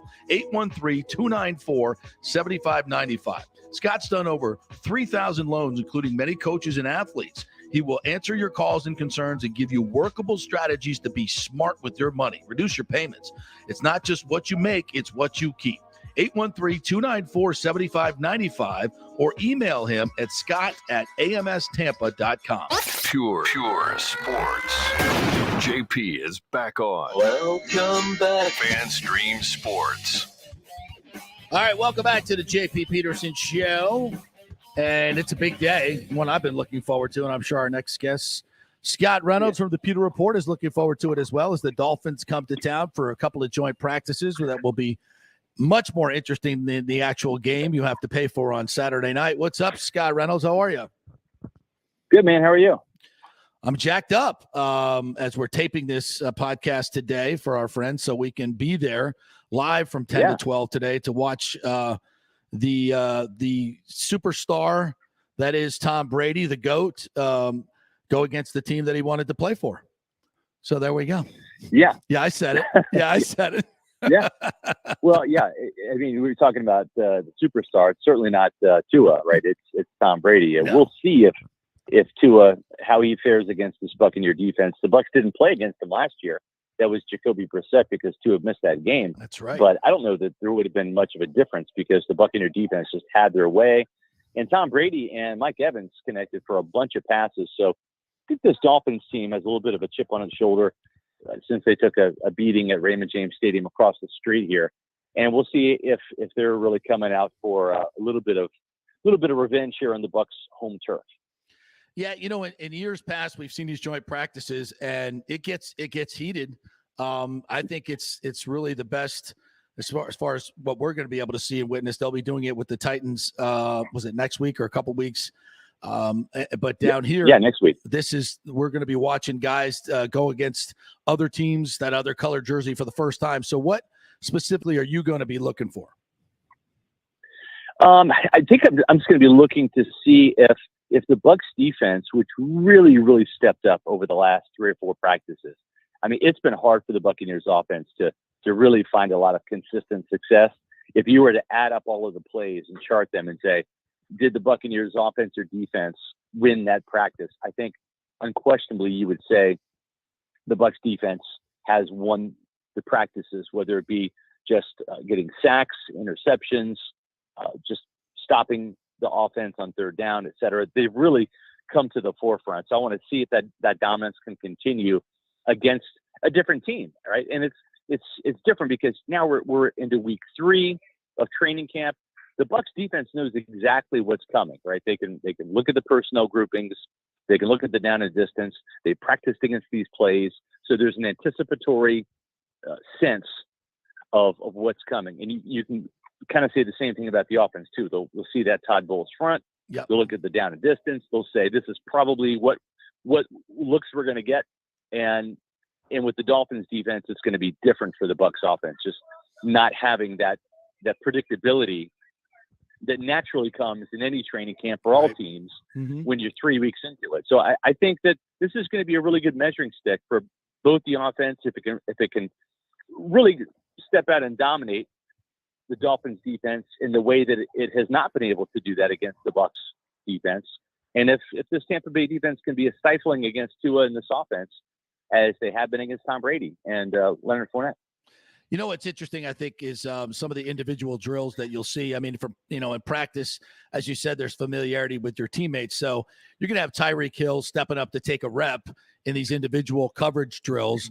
And then, who will it be? Will it be Carlton Davis that steps up to take that rep? Will it be Jamel Dean? Who's it going to be? Will it be Antoine Winfield? That'll be fun to see. And it's weird because you're not playing in a defensive structure. It's just you one-on-one with that guy. Right. And a guy like Tyreek Hill, he will embarrass your ass. There ain't no doubt about that. So that's going to be fun to watch. That's what I'll be looking for. Yeah, it is. And the thing is if you're Todd Bowles and you're Kevin Ross, the cornerbacks coach, right, you've seen Carlton Davis not be able to hang with Tyreek Hill and on the field in a game with structure, like you're saying, with help, it would be Carlton Davis on Tyreek Hill because that's the best cornerback against the best receiver. But maybe this is the opportunity where you say, Sean Murphy-Bunting, you go out there, let's see if you have the wheels to keep up. Let's see how you fare against the Tyreek Hill. Jamel Dean, you're even faster than SMB. Let's see you out there. Hey, rookie, Zion McCollum, you're the fastest cornerback on this team. Can you stick with Tyreek Hill? So this is the kind of cool mix and match thing that you can have with these one-on-one drills. And it's going to be interesting to see if Todd Bowles kind of veers off the script and doesn't put Carlton Davis out there. Honestly, I think those are kind of wasted reps. I'd rather see how Jamel Dean fares against Tyreek Hill or a Zion McCollum and give the new guy kind of like that welcome to the NFL moment, if you hadn't gotten it already, right, from Mike Evans, right. Julio Jones, and Russell Gage.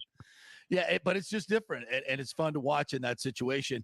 We'll also be watching Robert Hainsey, the new starting center. He'll be going up against Christian Wilkins, the former Clemson guy who had 4.5 sacks, 13 quarterback hits last year for the Dolphins. Zach Seiler, right. Two big guys in the middle. So we'll be seeing, and I think this is going to be very important for him. Not just those guys, Raekwon Davis, too, 6'7", 340 pounds.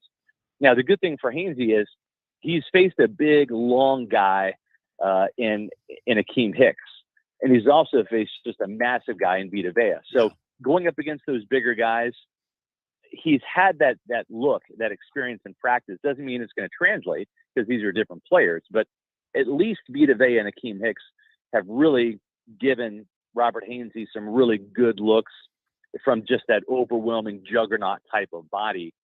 I'm interested to see, Nick Leverett is a player that's kind of feisty. He and Nacho got into it the other day here. And Nacho, of course, is the fire starter for the Bucs defensive line. And Nick Leverett's kind of that guy for the offensive line. So you were talking about some heated practices and all that. And it's going to be interesting to see if Nacho and if Nick Leverett, if those are the guys that kind of maybe get into some fisticuffs a little bit, if it comes to that, or at least some pushing and shoving. The other guy to keep an eye on is Luke Gedeke. Yeah, he is a rookie that does not take shit from anybody, and he's been in some pushing and shoving incidents with KJ Britt on 2 occasions, the Bucs linebacker. So those are the guys to watch and kind of check the temperature on, right? That's the gauge if things are really going to get heated. If Nacho, Nick Leverett, or Luke Gedeke get into some scuffles here.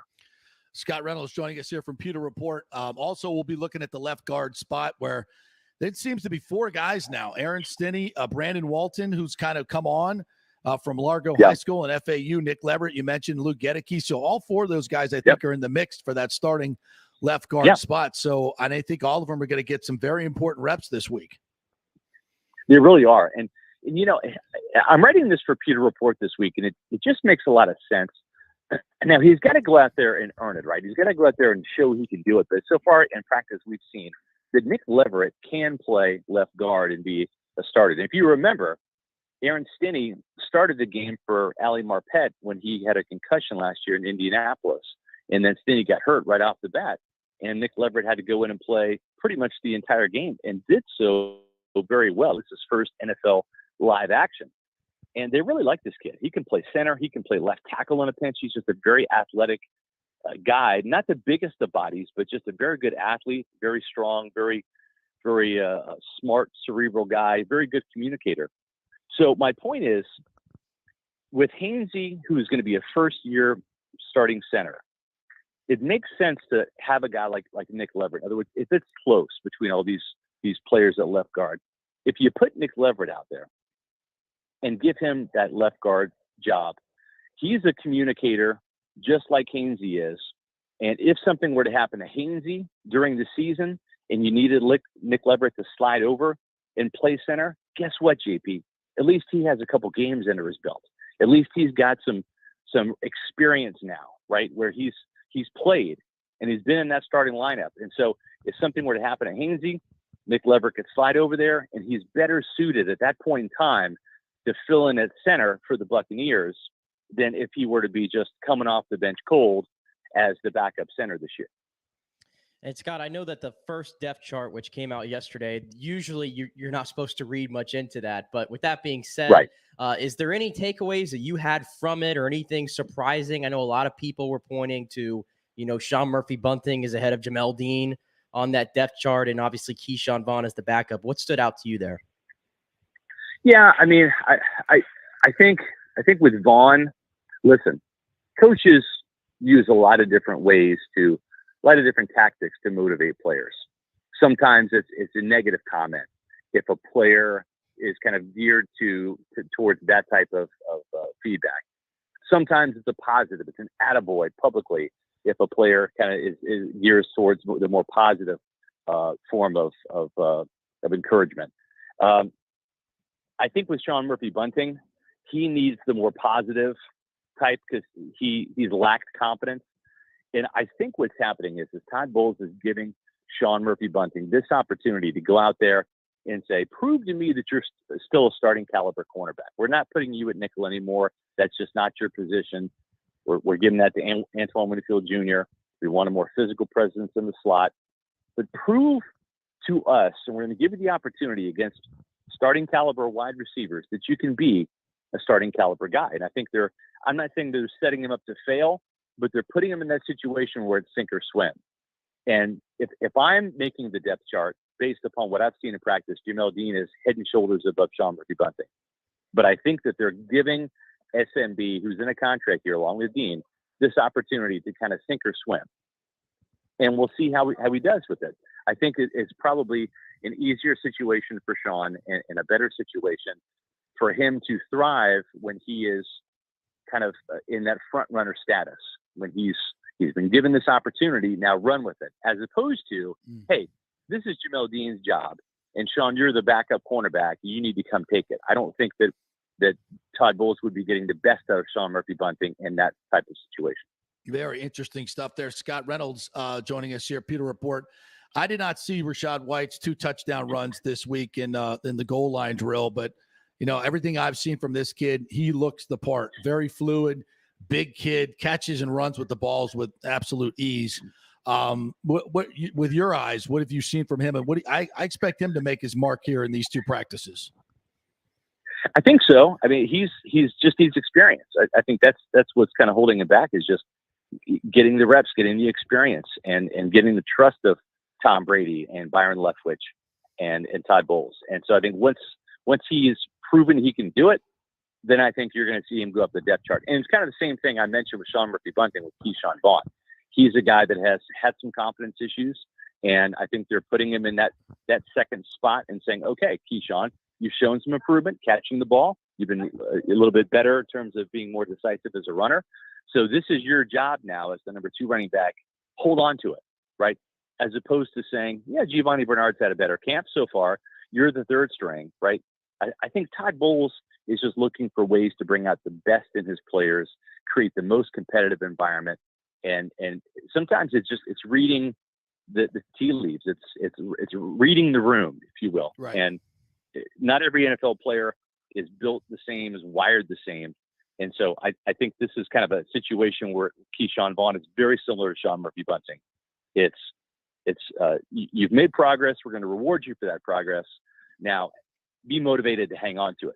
I think if you would have put Keyshawn as the 3rd running back, because honestly, I think Giovanni Bernard's had a fantastic camp. He's been the 2nd best running back. Yep. And then I would probably put Rachaad White at number 3 right now and Keyshawn 4th. But if Keyshawn's 3rd or 4th on the depth chart right now as a 3rd-year veteran, I don't think you're going to get the best out of him. I think he's going to sink rather than swim.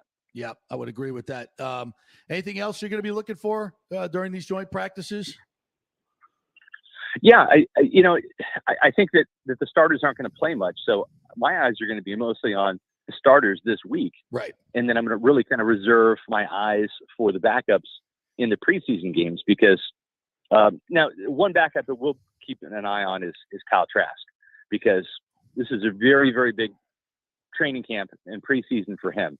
He's got to be able to show this year that he can step up and win the number 2 job from Blaine Gabbert. And right now, honestly, Blaine Gabbert is head and shoulders above Kyle Trask. And I think that that's disappointing for those that would like to see Kyle Trask possibly elevate to that starting quarterback job when Tom Brady's done eventually. And it just hasn't happened yet. There's been too many interceptions. And for a young quarterback, that's not to be unexpected, because young quarterbacks do make mistakes. But the problem is when you've got a veteran-laden team, which is really what this is right now, they can't afford to have a quarterback hold them back. We saw that in 2019 with Jameis Winston, right? Right. 30 interceptions, including 7 pick sixes. JP, you and I both know there wasn't much difference between the 2019 Buccaneers and the 2020 Buccaneers outside of Tom Brady. That's right. They made a switch at quarterback with essentially the same team, and they won the Super Bowl. They went from 7-9 to 11-5, and then went on an 8-game tear, won all 4 playoff games, including the Super Bowl. And so you can't kill your own team by turning the ball over. Right. And that's what young quarterbacks do. And some do it less than others, right? And you see them ascend quickly. Joe Burrow, Pat Mahomes, right? And Justin Herbert. But the guys that can't shake those interceptions early, they're the ones that just don't pan out. And Kyle Trask has got to avoid the interceptions that he's thrown in practice. All right, partner, tell everybody how they can get your Pewter Report coverage for these scrimmages, what you guys got planned. Yeah, we're going to have wall-to-wall coverage here of the Bucs and Dolphins joint practices on PewterReport.com. Make sure you check out our website. You can follow us on Twitter, Facebook, and Instagram at Pewter Report. And at the same time, we've got post-practice podcast today at 4 o'clock. There we go. Today and tomorrow on our YouTube channel, Pewter Report TV. All right. We'll be watching, my friend. I'll see you out there at practice. Appreciate you. You got it, brother. We'll see you soon. Thanks. Great Scott Reynolds right there from Pewter Report. I'm so excited about this. It's again, if you're just joining us, we're taping this morning. So normally we go 10 to 12 live. We're doing this earlier this morning so we could be out of practice, checking out all this great action. This is really the start of football season for me. And there's something about those aqua jerseys that gives me a little bit of nostalgia. Aqua jerseys. I grew up a big time Dolphin fan. Back to your prime. Yeah. Your heyday. The 72 undefeated team, still the only undefeated team, baby. That's right. I was there every game in the Orange Bowl. That shit box, but it was our shit box. It was fantastic. That place would rock. Absolutely rock. Oh, 50 some years great ago. Wow. Yeah, right. That's 50 Wait years a ago. second. That has to imply, are we getting a 50-year celebration this year? From the Dolphins? Is it the 50th? Or was last year the 50th? Yeah, it has to be this. Got to be the 50th. This is 2022. 50th. Yeah. The undefeated season. I could still name every starter, name and number from that team. We won't bore you with that right now. All right. We'll take our last break here. I want to tell you first, though, before we go to break, about Heroes Mile. This is a really, really great place and a great program they got going. It is a veterans alcohol and trauma rehabilitation facility, and it's veterans helping veterans. So if you're having some issues, focusing, constantly anxious, substance abuse, well, they got your six at Heroes Mile. They are the vets working with vets. At Heroes Mile, they staff the rehab center with fellow veterans who can understand exactly what you're going through. I truly understand it. It's located just outside of DeLand. They offer a full range of inpatient and outpatient programs dealing with substance abuse, post-traumatic stress, and military sexual trauma. They choose to serve veterans because they know how complex these issues really are. So do not fight this battle alone, folks. Win the war together. They are a community care provider with the VA. They also accept most major insurance. At Heroes Mile Rehabilitation Center, they have your six. Go to heroesmile.com or call 888-VET now too. All right, quick break. When we come back, a couple of notes on college football, big one affecting the ACC and Florida State. I'll tell you about that and a couple other notes before we get out of here. Stay with us.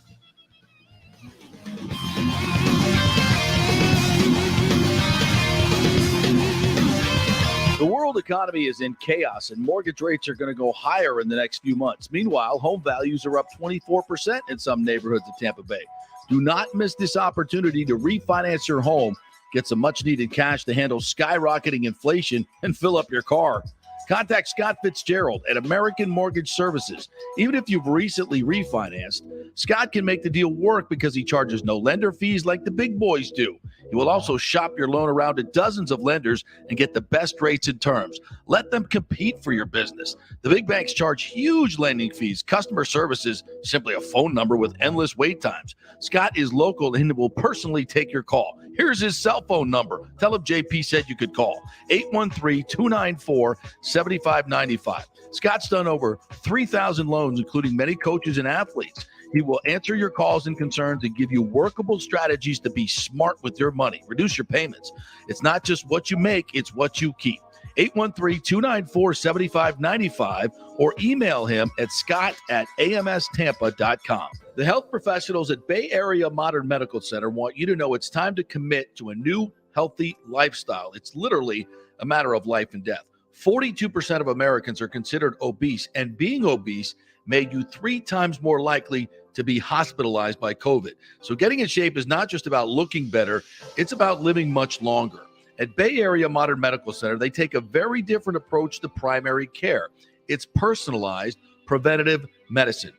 Christopher Lugo and his experienced staff are proactive in looking at your issues before they become a problem, encouraging a healthy lifestyle with proper diet, supplements, and exercise to optimize your active lifestyle, building up your immune system, not destroying it with poor nutrition and bad habits. So call for an appointment, maybe change your primary care, and get on a journey back to full health and a happy life. Call 844-977-3477 or go to BAMMC.com. Tell them JP sent you for priority scheduling. 844-977-3477 or go to BAMMC.com. Pure Sports. JP is back on. Welcome back. FanStream Sports. All right, welcome back to the JP Peterson Show as we wrap things up here on this Wednesday. Want to remind you that the Golden Diamond Source is a great place to get some jewelry for you guys as well, not just your sweetie. Guys are wearing jewelry all over the place now. It's very much in fashion. The fashion rings, the gold necklaces, Obviously, watches, the baller watches, those are great things, gifts as well. So go check out the great selection they have at the Gold and Diamond Source for all those things. And by the way, if you're in the market to sell some gold, sell some silver, they take silver flatware, they take gold bullion, they take gold coins, anything that is made of gold or silver, you can bring into the Gold and Diamond Source, and they will give you cash for it. So check that out as well. You can get some good money there. And if you're looking for an engagement ring, obviously that is the place to start. The best selection and the staff. We don't talk about the staff enough here. They are so friendly, so fantastic. You just walk in there, tell them what your budget is. They'll take you through the whole process of the engagement ring. They'll finance you 0% for 5 years, which can save you a ton of money, folks.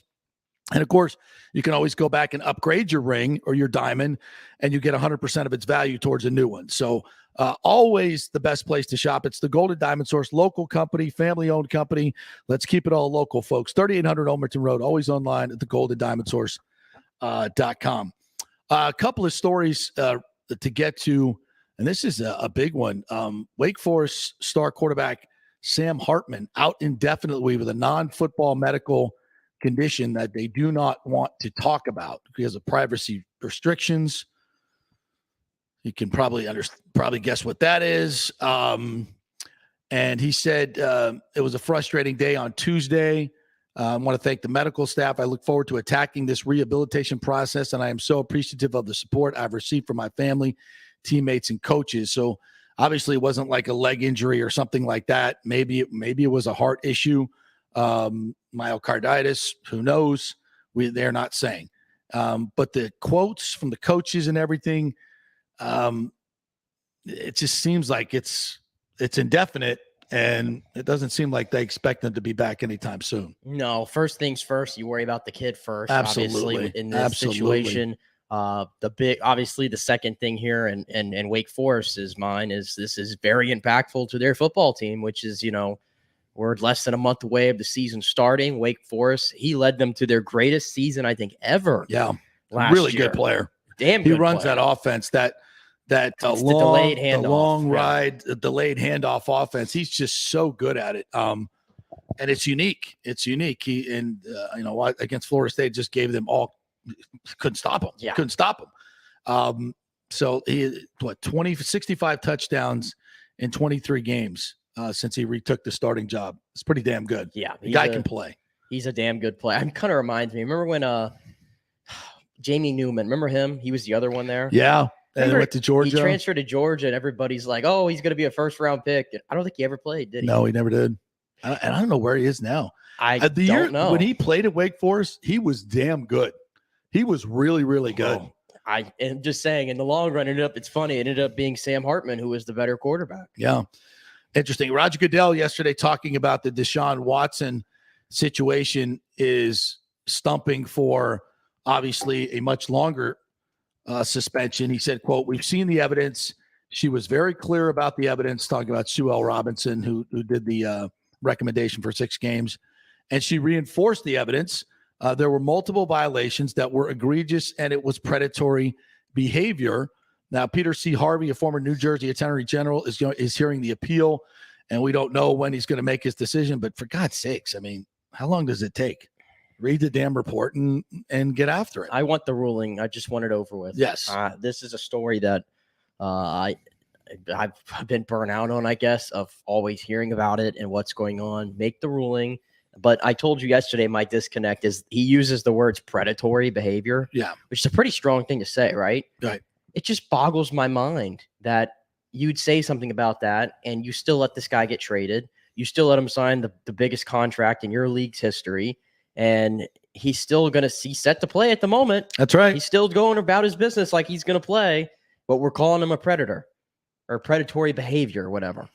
It just boggles my mind that there's nothing like he doesn't have to walk around with that label in society. But he can play football. It's just odd, man.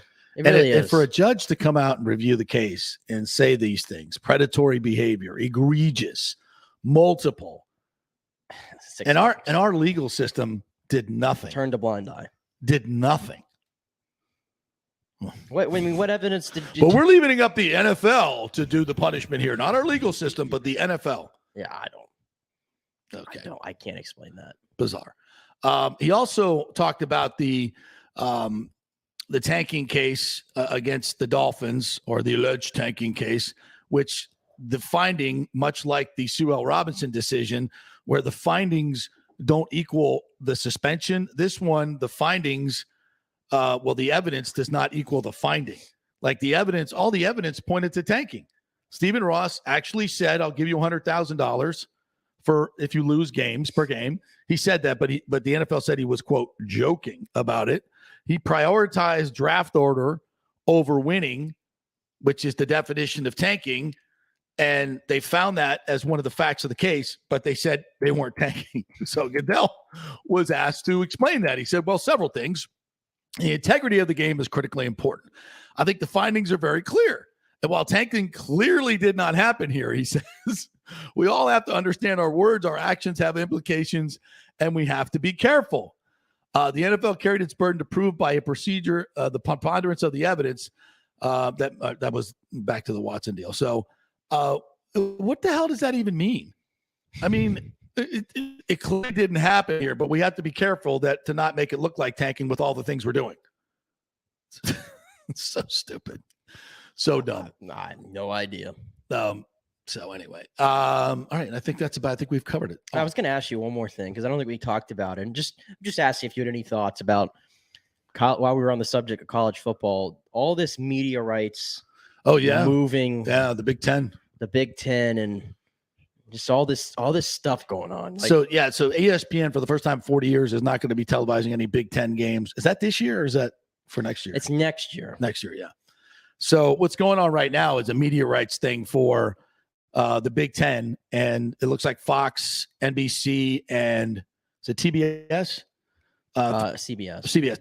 They're gonna pick up the Big Ten media rights deal, which again is going to be in the billions of dollars, and we still can't pay the players.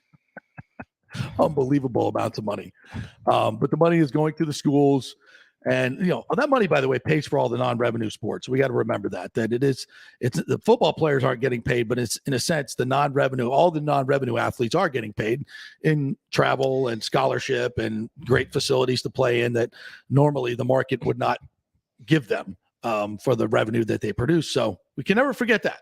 It's just kind of wild. Like Stuart Mandel from The Athletic, he basically put it here in an easy way for you to see it. In 2023 at noon, Big Ten on Fox, 3:30 Big Ten on CBS, 7:30 Big Ten on NBC. So it's 3 networks that are going to have the Big Ten share here.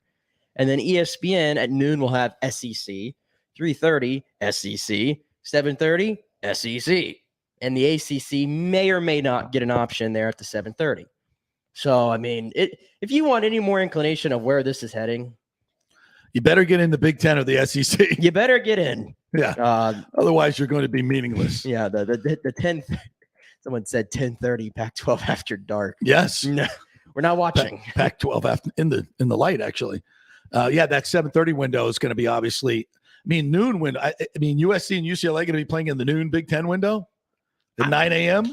I mean, that's when NFL games start on West Coast. Anyway, Again, I can't make sense of that. I mean, what are we? That's such a great point. Like, what?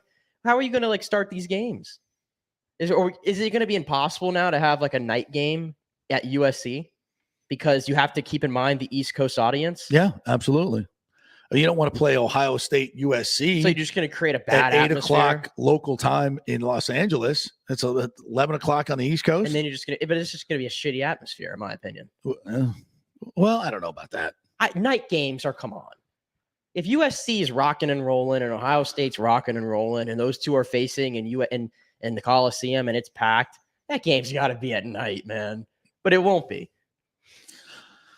Well, it will be if it's played in the shoe. But if it's at USC, it's going to be played during the day. It always takes the thunder out of me when it's not at night. Day games are. How many big SEC games have you watched during the day? And I know. I say ACC games back in the day? Yeah. But every situation is different. 3:30. The 3:30 window is awesome. 3:30 SEC works. Yeah. Which I'm very sad that the SEC is not even going to be on CBS anymore. That makes me really sad. That's the most perfect brand of football you could ever get. Yeah, there are just certain things that we've grown up with tradition. CBS, Gary Danielson, Brad Nessler. I mean, that's what has been, in the last 20 years. I go back to Brent Musburger and Vern Lundquist and Keith Jackson. Yeah. Hey, where to go? Like, welcome to Tallahassee. College football's not the same. I was like, when I go back and watch YouTube old FSU games, which I do from time to time, and to hear Keith Jackson on the call, it's just magical. I enjoy the fact that the 2013 game was Brent Musburger's last college football call. 2013 national championship game? And his best call in that game was the Kermit Whitfield touchdown. That was fantastic. I remember, get chills right now because Auburn, they break, FSU was making a run in the second half, and then they break off that run, probably about a 25-yard touchdown run. The Trey Mason. Yeah. And then you're like, oh God, that's it. Game's over. It's like 4 minutes left, 4 or 5 minutes left. There was like 2 minutes left, I think, after that. Or no. When that happened, there was like I think there might have been under a minute. No. It was close because FSU got the ball back. They got the ball back. I think it was like 4 minutes. But remember, FSU had to go like 80 yards. Yeah. But they made it up after the Rashad Green when Jameis somehow forced it in. Yeah. And he ran like 50 yards. Yeah, but that Kermit when he hits the sideline, and I know, if you're an FSU fan, that the only thing that guy got is straight ahead speed. That's only. It's like once he got in the open, you're like, he's gone. We were sitting kind of in the end zone, so we saw the whole thing kind of open up. That he hit that hole, and man, that was chills. We're pushing 10 years now since that day. What in the world? Which in the span of college football is not that long, and look how quickly FSU fell off the map. Like within 4 years, they were straight garbage. Like garbage. Yeah. Like not just like not competing for national championship, garbage. Yeah. Losing to Wake Forest and everybody. The mighty have fallen. Well, hopefully they're building the brand back. We shall see. All right. Big thanks to John Gerber, PGA Professional. We'll tweet out his picks if you want to make some money. Scott Reynolds as well for the Pewter Report. We'll be out watching practice today, heading out to One Buck Place. That's why we tape this.